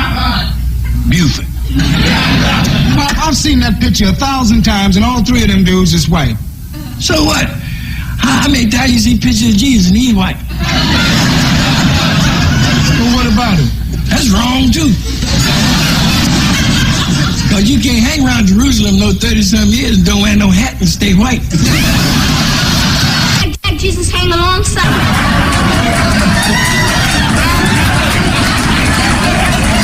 Just a simple. Yes, there's a little clip there from Good Times. Remember that comedy show, Good Times, yes, and Sanford and Son. This is the Cutting Edge, yes, Ian. Yes, Motor Blessed man. It's a lover. The Bible is outdated right now, fair, you know. What? The Bible. Yeah. It was confused in your head. Okay. The people, the mind. What brainwash system. And the preacher, them a liar and thief. But every liar is a thief, you know. So they want to use it when school to confuse the people, the mind. Brainwash themselves. Your liar story thing. Anyway, Thursday I heard a reason of the two virgin with them slaughter from Africa there. Oh, yeah. Last week we played back an interview yes. From Running African. And you had I talk about the hanging thing there. About the what? About brother them talk about hanging to redneck them with them kill. And them never did suggest that or nothing. Like a reasoning, them never want no reasoning for the two African black youth. Oh, you mean it no all balloon never come up for the African them you? Right. And I say right now, the only thing that some back to the business and people that are dealing with, you know. Cause that now stop war going. Look how long that done with and them still have time to bring forward that. Enough of them men, the way she attack them, enough of them are child molester, you know. So they need to check themselves. Yeah. Before they wreck for themselves too. Because them are going like them perfect, but we know so them not perfect, you know. So the most bad I go before the people them with some little confusing things again and with the backward style, with the old slavery business style. They need to find a way and means now where step up the thing to higher heights, you know, and deeper depths and wider. Yeah. So they need to find a way, you know, to stop the whole of them thing, because everything happening on the earth, and we make it happen, you know. And we have a power to stop things and make things happen, you know. That makes it too. So until them start deal with the people them like that, and show the people them the right stuff and the right things what them supposed to do. And stop lead the people them astray and stop confuse them mind and stop promises them things, and when reach the date for the promise, them put it a little further, send a little food further like a little farm food business. Yes, I'm here, you loud and clear. Yes, so we are saying if them continue with them things, a more disaster them bring down on earth now. So they need to get serious and with them do now a more cultural, more rootical foundation to the youth them. I know the youth them without a hand totally, man. The man just get miserable. And the talk to a man now, the man just get ignorant and more stupid like some alien thing, you know, a pure alien disaster reach in the place now, you know. Even at school them brethren. Some of the youth when you see a damage themselves and damage them one another. And the kind of teachment when they put in them brain, you know. Them are scare the youth them from them rootical foundation within that should be the foundation of every youth. Now we don't fight against education, you know, brother. We have to right now. We have to know themselves before them can know other things, you know. So that you don't get stupid and get ignorant when certain things reach you. You have tolerance in your mind and your heart and soul to stand up to them things there, you know. So see the people, them just play ignorance, just play brutality. And the doctor man now, and when him take them right, him wrong. When him take them wrong, him right. Now them don't know them head from them foot, because them not get the teachment with them supposed to get into the thing right now. And that's some serious thing going on right now, brother. The police, the soldier can't help it, you know. The prevention you need now, man. You know, when things happen, the police are come, and I come investigate. You see this a politician come, and I run off them big, and I play upon it. All right. I know them stop, brother. We hear you loud and clear, brethren. The sentiments of most ones right now is what you have say. You know, and that sentiments everyone have here right now. Believe you me. Anyway, give thanks, brethren. We have to move here. Rastafari. Yeah, man. The brethren speak him heart. From him heart, he must speak. And when that's all we must say, believe you me, everything. His hair is like... Yeah. I saw. Oh gosh, man. Man, I talked from him heart a while ago. I feel your pain, brethren. I feel your pain. Nice long, ain't it? We are going there, so.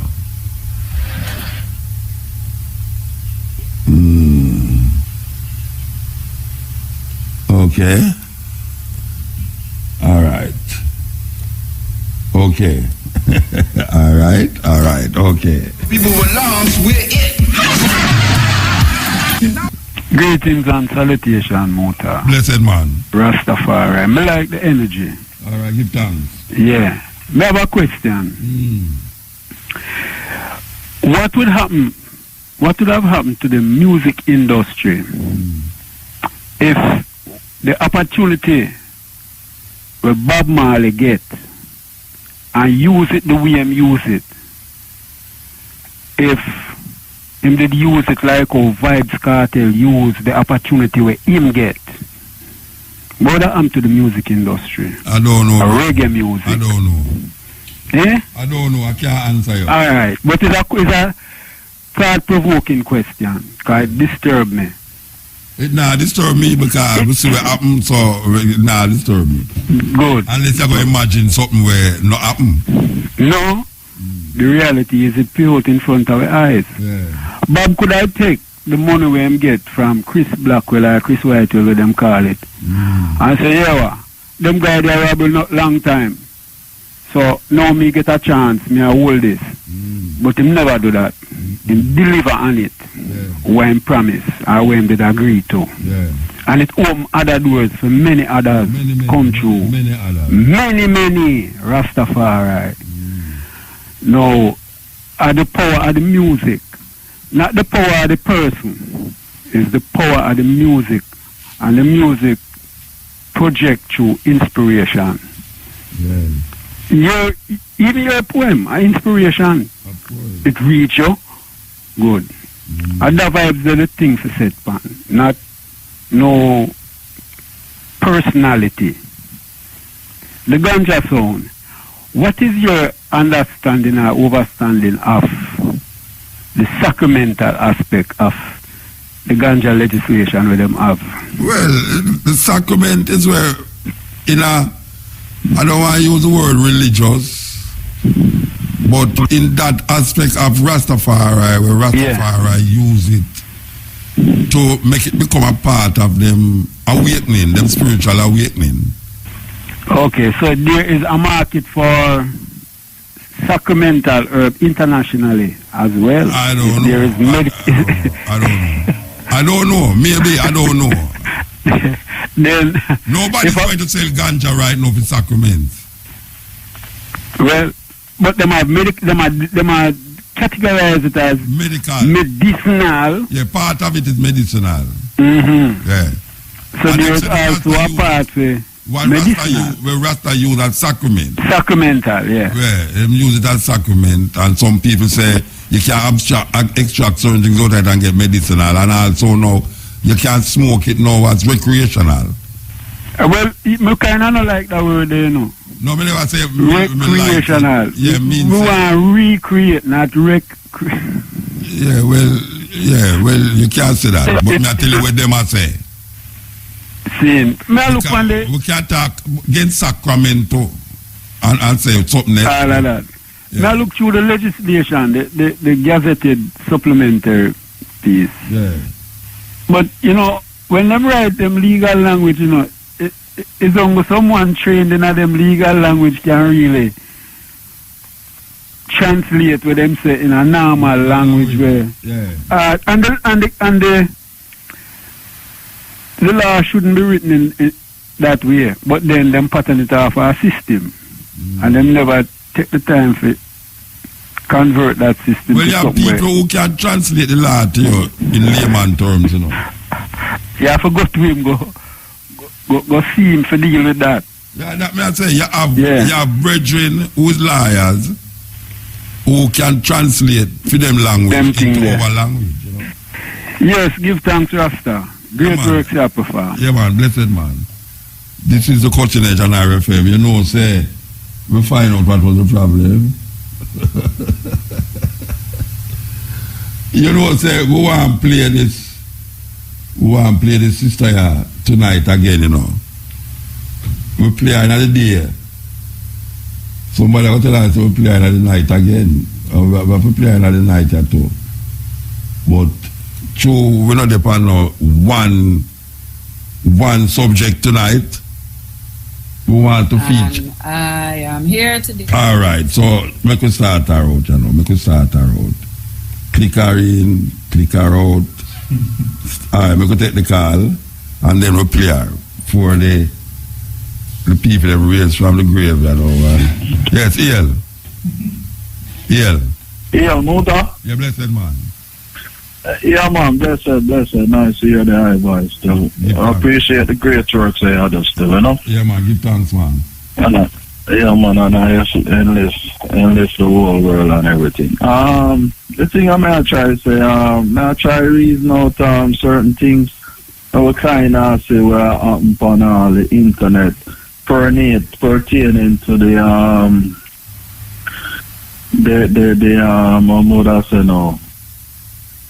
the history of mankind on the earth. Yeah, I look into it and really have to say there's so much evidence out there on certain technologies, on certain things, where I really, I say, you know, it kind of stay away where it's like we cannot really pinpoint where for hold on or where for Lego. As I normally teachers still say, the Buddhists them say when you meet the Buddha upon the way, you have to kill him and move on, you know. Yeah, because I look on it and I say, you know, enough of them hieroglyphics there from out of even Syria, in them long time historical places from the Bible. Iraq and all them things, Mesopotamia and them things there. Yeah, you kind of see them and show you images of helicopter, planes, flying saucer on them hieroglyphics and India. So I don't think that I say them and show you evidence a whole lot of the cities, a whole lot of cities that were even whole like Egypt and them places there. So I mean, it's actually submerged underwater. So I say, we don't have no former archaeologists where really take up the battle for really try for bring out that theology. Bring out what? You know, bring out the knowledge, you see what I mean? Because them all find, I say, bring out the age of mankind, because as you say all the while to say, it's like the history where we are get fed in the Western world is like basically them are cut off the two of them to fit the shoes. You see what I mean? Them just none Lego off of the 2,000 year, 3,000 year, 4,000 year thing when evidence out there shows that there's millions and millions of years. I don't know, I try to show you. So I mean, so it kind of a little, me personally, you know? Yes, sir. You kind of have an idea what I have motor. Yeah, man, I understand what you're saying. So we should have really, first of all, get a different kind of knowledge and match them with reality of the situation. Yeah. I look into the thing, but it's like, it's when you out there and you try to push a view where you know, say, you're not really, you can't explain it, but you know that it's like you know the truth. Yeah. I'm on Africans, we are not a written language people. We are like a spoken language people. No, but that's how them tell so if an African come to me and tell me something, you kind of can feel the resonation of truth in him speech. You see where I come from, Musa? Yeah, It ain't on the DNA. Hold on, let me tell you something. It's an argument about Africans is not a written something. No go say no. Africans are right thousands of years ago. Before any Europeans would have right. Africans did right thousands of years ago. So don't make them tell you say we never did write down nothing. Hieroglyphics is written in it. Hieroglyphics is written. That is a language that I say no. Kiswahili. Yeah, that's a written language. Me understand that the concept, but as I said, them now portray it. Make we can see it. That's what I mean. No, but that's a correct if you say when you say we is not a written language people, we is a oral thing. Right. Them kind of feel like say everything. True, we say it now, it can change. But if you're right, it don't change. You understand? Yeah. But I agree with you, I agree with you, say, we should have, you see, the thing now is to search for knowledge, But you have to find some knowledge in a desolate places now. You see, you can't look for the knowledge where you usually go. Because if you usually go to get knowledge, you have to get the same thing.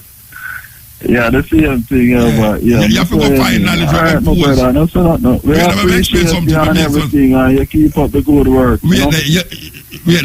Your credit are done?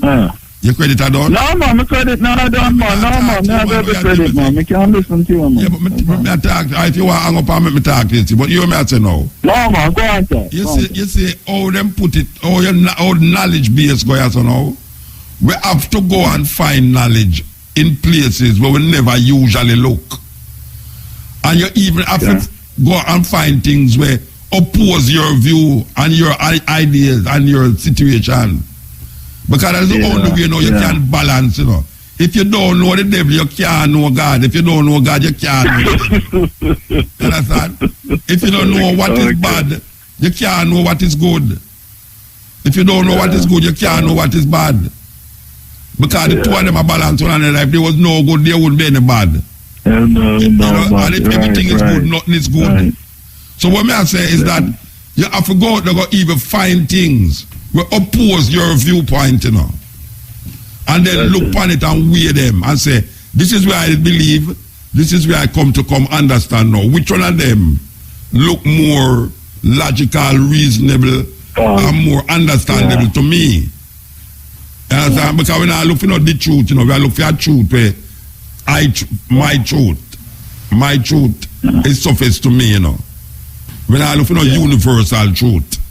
I mean, you have universal truth still. But we are talking about the truth where will set you free.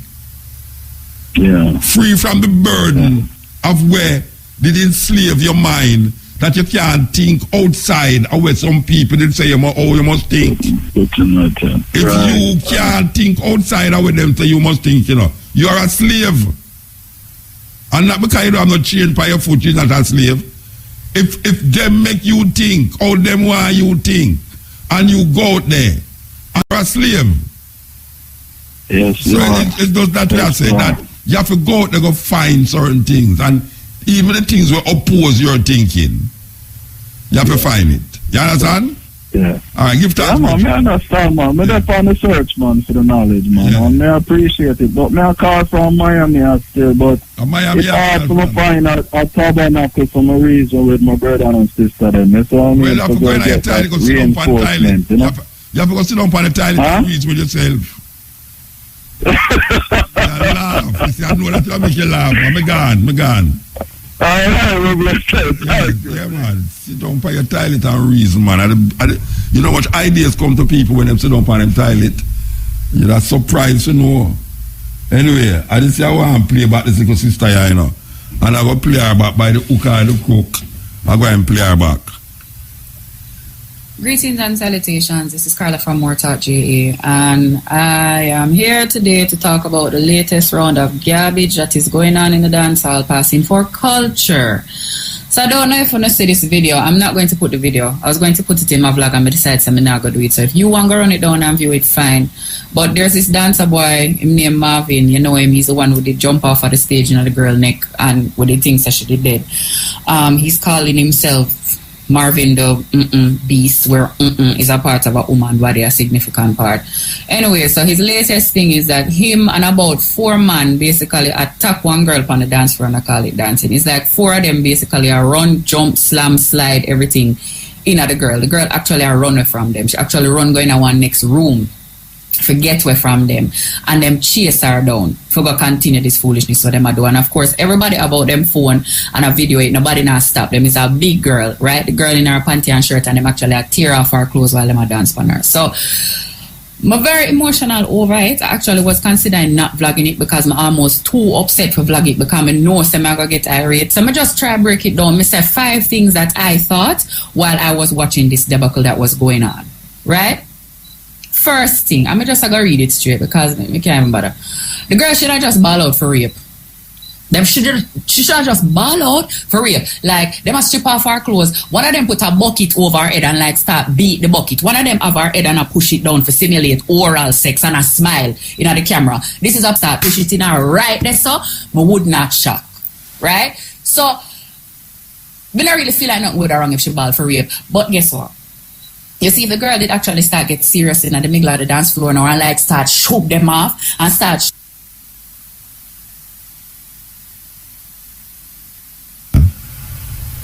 What happened?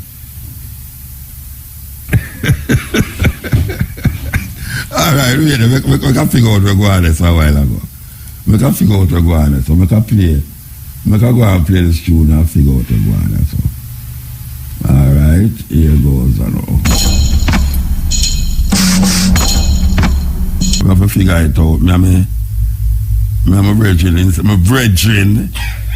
that. So, yeah, that's all. Alright, so we could go again. When her face that she upset, the same people them in at the crowd would have turn around and talk about how the girl too hype and she stay too bad and I just lick a fun them the man them have and them same one would have desert her and go big up the man them and console the man them because poor them they just have like a bit of fun and the girl come cause up a whole heap of commotion. So the girl never have no support whatsoever in at the place. Number 2, them higher them drunk or them mad. Because the only people who are completely outside of their mind could actually think it's okay to be treating another human like that. Like the girl I run away from them and them I run her down, right? So if them can go on so with a girl in the middle of dance so people are look on, how them would I treat a girl when nobody not look on? What am I going to do behind closed doors? Because I know that my behavior in public is very much tempered by the fact that there's a public there. The things that I do when I'm alone are much worse. So if they think that it is okay to basically hold down a girl and force themselves on her, 4 of them, while people are looking, what is it that they're okay to do when they're alone? And what is the message that they're sending to everybody around them? And we who have this video are sharing a kiki skin teeth. What is the message we're sending to little boys who see this? Right? Number 3, them like woman. And this is in no way implying that they're gay men because they are not Batman, them man, they love woman. No, there's a difference. You see, you have some men out there who don't like women and they're called misogynists. It has nothing to do with being gay. Them literally not like woman, neither sexually, emotionally, nothing. Them not like them mama, them not like them sister, them not like them auntie. And actually it has less to do with not liking women and more to do with not respecting women. They don't even see the value of women. So why would you treat her like she was a human? Because they would have never tried to treat another man saying at the dance. So if there's a difference between how you're treating a woman and a man, it simply means you're treating her that way because she's female. And if you're treating her less than a man because she's female, then you are called a misogynist. The man you are blatant misogynist in the dance hall. So I feel like say the woman them in the dance hall, when if you start make some executive decision with yourself. You see, if you see a man and go like an idiot in the middle of the dance, you must make a concerted decision. So you're not go there with him or give him none. Because me not say, oh, you could have lied down in a bed with a man. No, the man is capable of doing that to somebody else's girl child because it's only 2 seconds before him do it to you. Number 4, I call she fat. Cause like me know say Marvin love going like idiot with people, girl picnic all over the place. Like me just watch one video a while ago where him shoot the girl off of the stage and then jump down on the girl in the stage in the corner and then turn around, hold on the girl, draw back on the stage, take a long distance and come around, come jump in her again. Right? So me know say I'm going like idiot. But there's also this thing that goes on when fat women are inside of the dance where people almost treat you like you're not a human. It's either like them are gonna treat you like a challenge. So the man them are gonna come go extra hard on you, like them are gonna dagger you extra hard, them are gonna try jump on your back and sit down on your back and them type of something there because you're some type of beast of burden. Me know because I youth almost try to the part with me. I want party over the weekend. I want to message him to step to him and say, look here, don't do it. Them either treat you like you is some type of challenge or them treat you like you're a joke. Like you're basically a walking punchline. Like them go on with the most antics that are completely exaggerating and ridiculous. And everybody are dance over it because, and I laugh over it because it's like fat women are naturally funny, right? We're naturally jovial and anything that happens to us is funny. So because you're fat, well, why we just go on with them something here? And why none of we not stop? Like why we not stop and think, you know, some have like 3 fat girl in my family and would want nobody treat her. So like you're alright with people that treat your fat niece them way there? Or your fat daughter, or your fat sister, or you feel that because of where them come from, Marvin could have never end up on her anywhere. Or if it is that she get dragged in at the middle and 4 man was going at her head to head, who you think was going to stop and take her out? And number 5, we just have to call this culture too and like try link it to Africa.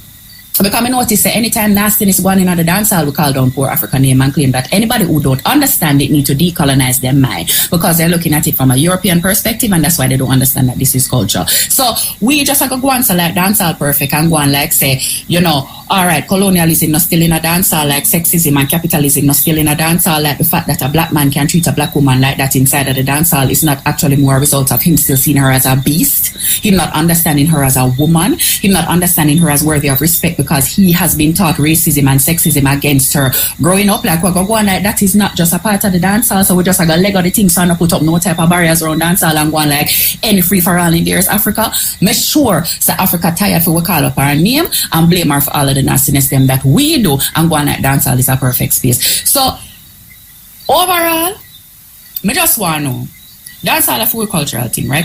It we do. We create dancehall. At what point are we going to get serious enough about it to try to put up some boundaries around the things, or at least to try to set some standards for it, and set these standards from a perspective that understands Europeanness and Africanity, and also takes seriously that even as black people we practice racism, even as women we practice sexism, and actually take a real good critical look at this thing that we are creating instead of just let it go so and go on like anything can go, but once you call African names are purified. Me sick. Me study dancehall for a living. I might think that I love dancehall more than most people. And right now, I'm sick of dancehall because the way how now treat women, I cannot imagine that this is not just perpetuating rape culture. This is something we're not do. So Marvin, big up yourself. People can basically allow you to almost rape woman on camera and go on like it okay because you is a dancer. But me personally not gonna stand for it. And all I want to stand up a video it, I hope say you the next one him drawing there because all I want to deserve a taste it and maybe then you're gonna know how it feels. To the girl, wouldn't it a draw around? I'm so sorry. Me don't know if anybody try to talk to you about what going because I know say that was something traumatic. If you bought this up and you want to find me. Me will talk to you. Otherwise, find somebody else and talk to them because this is garbage. Your poor man basically assault you in full view of the public and nobody to come in to help you. That's all I have to say about that. Love, peace, chicken grease. Take care of yourself. And if you're upset about the video, don't everybody post it because I'm going to delete it straight away. Or the whole of my fan, I'm going to clap back. Goodbye. This is Ianla Van Zandt, author of Acts of Faith, and you are listening to Muta Baruka. I'm here today to talk about the latest on what's going on in the dancehall passing for now. Cutting edge, yeah. Yeah, man. Good morning. Morning, sir. I mean, my turn? Yeah, man, your turn, man. Oh, all right. The young miss on Alice to while ago, so I give a quick knock. Yeah. You see, if you go around there, they must get free, you know. So, when you go them places, right now, when you go them dancehall party, from you go in there, so you know, so they're not right. Everything about them places around, so you can imagine any car can play. Alright, sir. Anything at all can play. So, I don't saw them things go. From you go around indecency and immorality and carnality, you must expect anything, and it will go as far as it can go, because them have sex on stage, them have all type of thing, them have all type of drama thing, you know, playing with bestiality and all these things. So there's nothing that is a surprise. I mean, a young lady who respect herself and have any self-worth, now go find themselves jam up at them place there. And if you go them place, a decent person for us enjoy your vibes. 9 times out of 10, something go wrong in the night and you realize that is not your place to be. So, I just one of them things, you know what I mean? Strange, we love dancehall and we love the reggae culture, but it is what it is. You can't fight it. If you're not, the problem with them things is that everybody starts to gravitate towards these wrong things, these things that not positive and not right, and what they do is say, you can't go on things that not positive and not right and expect positive and expect right. So, reality is just reality. I mean, what you say, give thanks. Me understand what you say. Yeah, man. I reckon. Bless you. The 5 points that the sister made there, denouncing. I played last week and I have to play it again and I'm going to play it again and again and again too. Well, we're saying the same thing because I was about to say to you, keep on playing it, because what's so good with it is that it's coming from a sister, you know, one of our females, you know, African females, because we have to take a stand against kind of degenerate behavior, man. We have to take a stand against this kind of degenerate behavior, and you know, I really praise the young sister for coming out publicly. You have people out there who justify them behavior in the dance hall, you know. Yeah, yes, exactly. But listen, dancehall. I was born and bred in the dancehall. It's my mother and father who first took me to the dancehall. And I talk in the 1950s. Now it's 2016.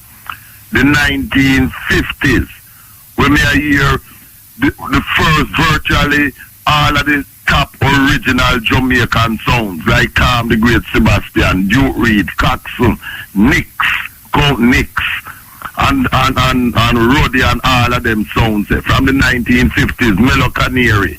And that was dancehall. And that is not the kind of behavior coming through to the 60s, coming through to the 70s, etc. This kind of degeneracy. And I love the point that she made about some people trying to justify it as about African culture. You know, African culture, that's a total lie.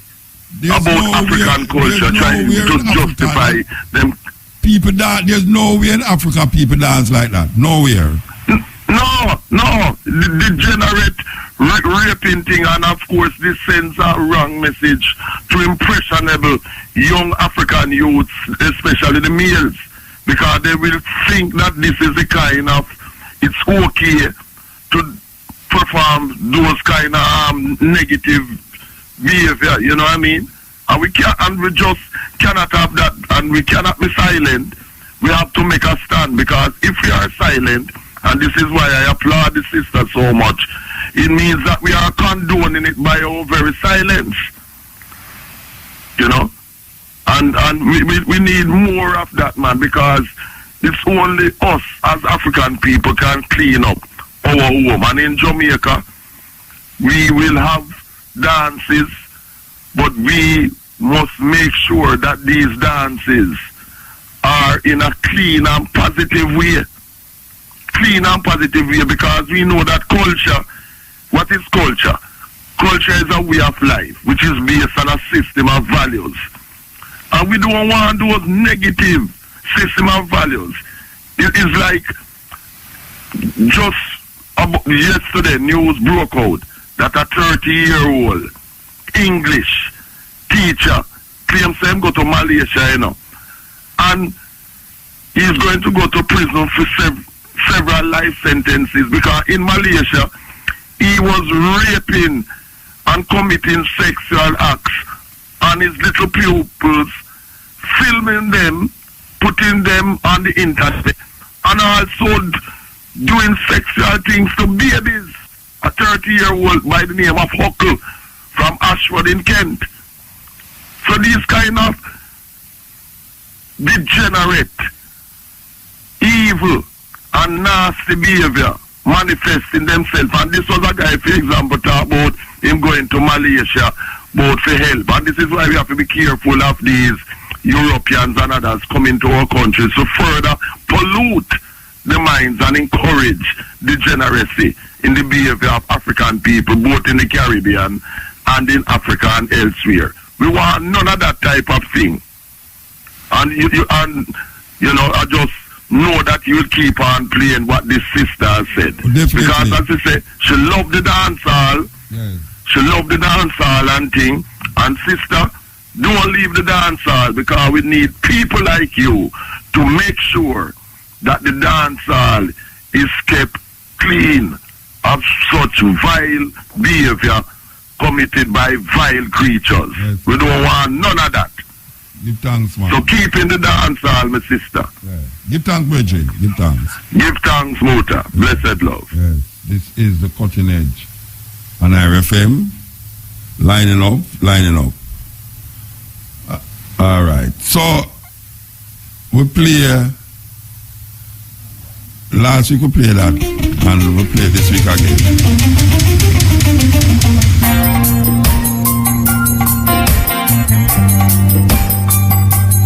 Hello? Yes.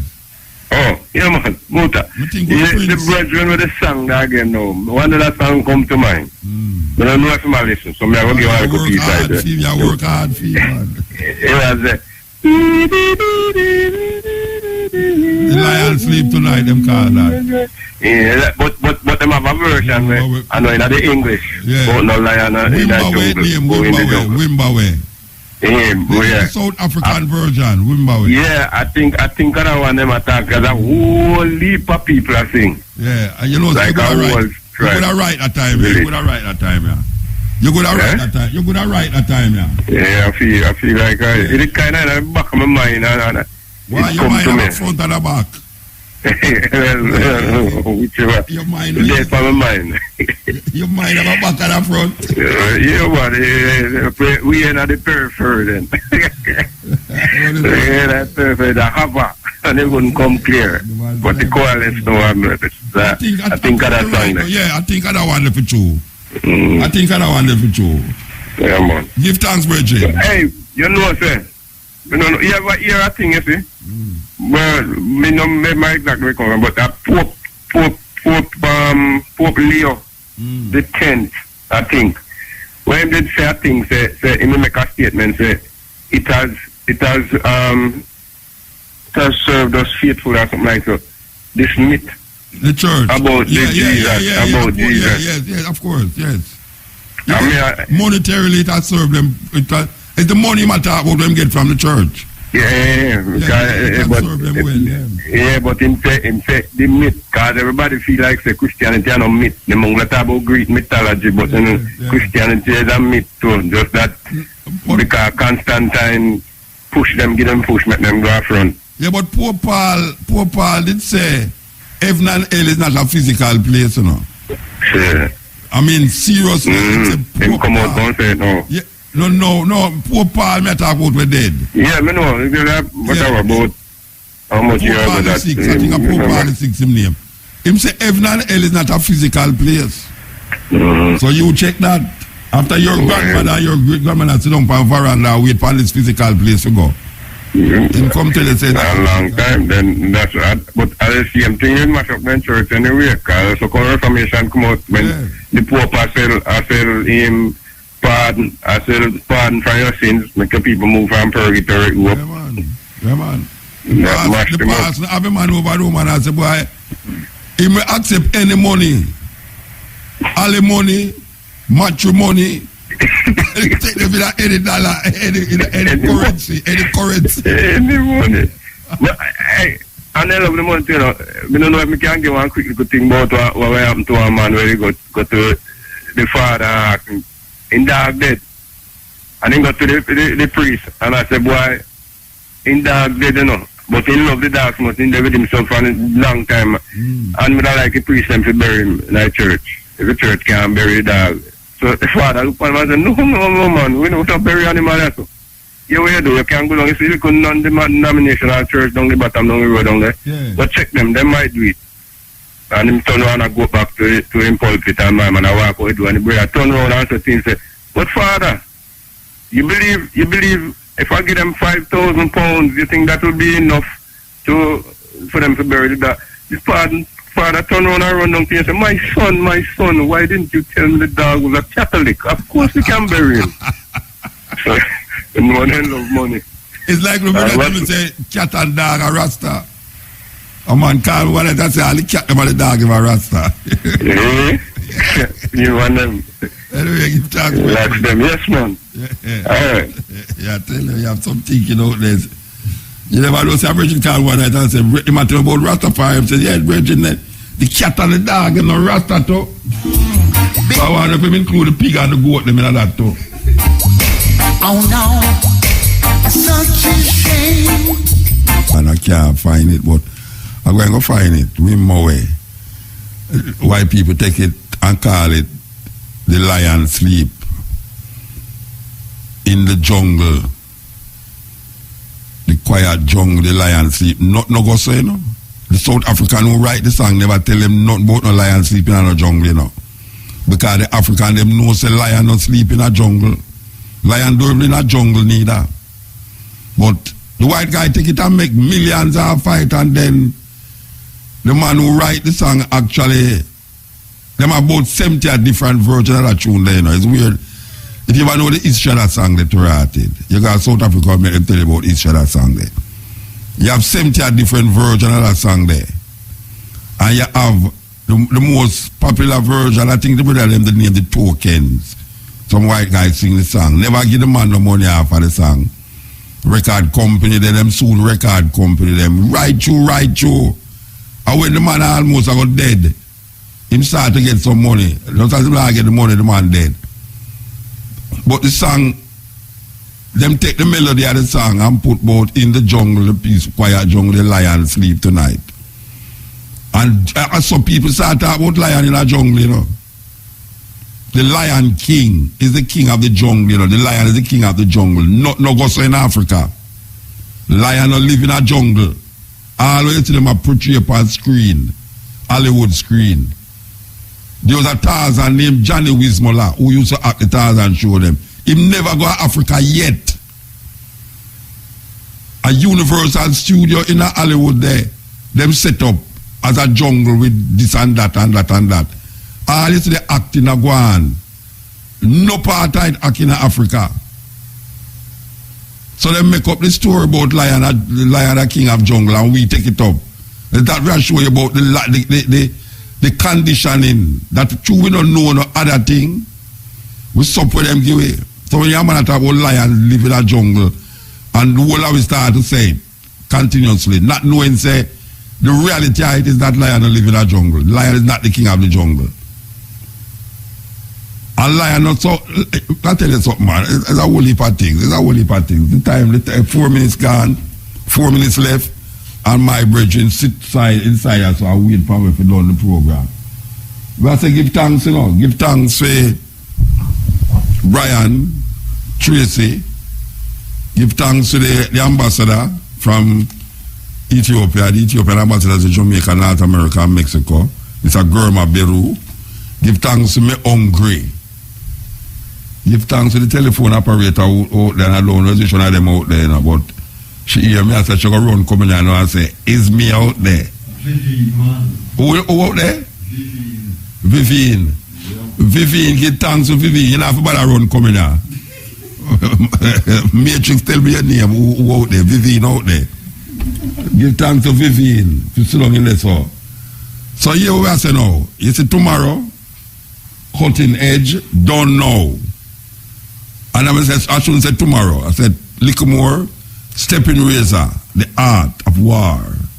Continue the journey. Continuing the journey. Anybody here with them do it Oriel in America there? I think I down in Pittsburgh or somewhere down there. Them find them in a backstage and smoke ganja in them van and take out all of them poop and ground and cuff them and all them way. Then people them start to protest and them let them go. You hear that story there, Matrix? No, you know when him Oriel though? Boss. You mean say this is a dinosaur, you know about them something that you don't know dinosaur, you don't know about Oriel, that's that.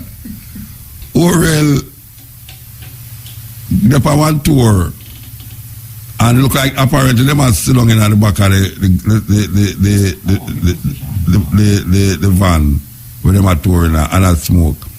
And police come on there and draw them out of the van and cuff them and lay them down on the ground. Face wise too, you know. The one of them lay down on the ground, you know. Anyway, apparently the people them are protest what that, you know. Anyway, I see them take off the handcuff. Get them on YouTube too, you know. Them take off the handcuff off of them and let them go still. So that was good. That was really good that them let them go. Anyway. The herbs. Yeah, the man they must forget the herbs not free in America in a certain place. Herbs not free, trust me. Which one they say free again? South Korea, North Korea. North Korea, ganja free in North Korea. Anybody want to take the chance to go to North Korea, go there, go and if you don't just want to go there for smoke ganja. Anyway, you want to know, I gone, you know. Gone with this song, I believe you.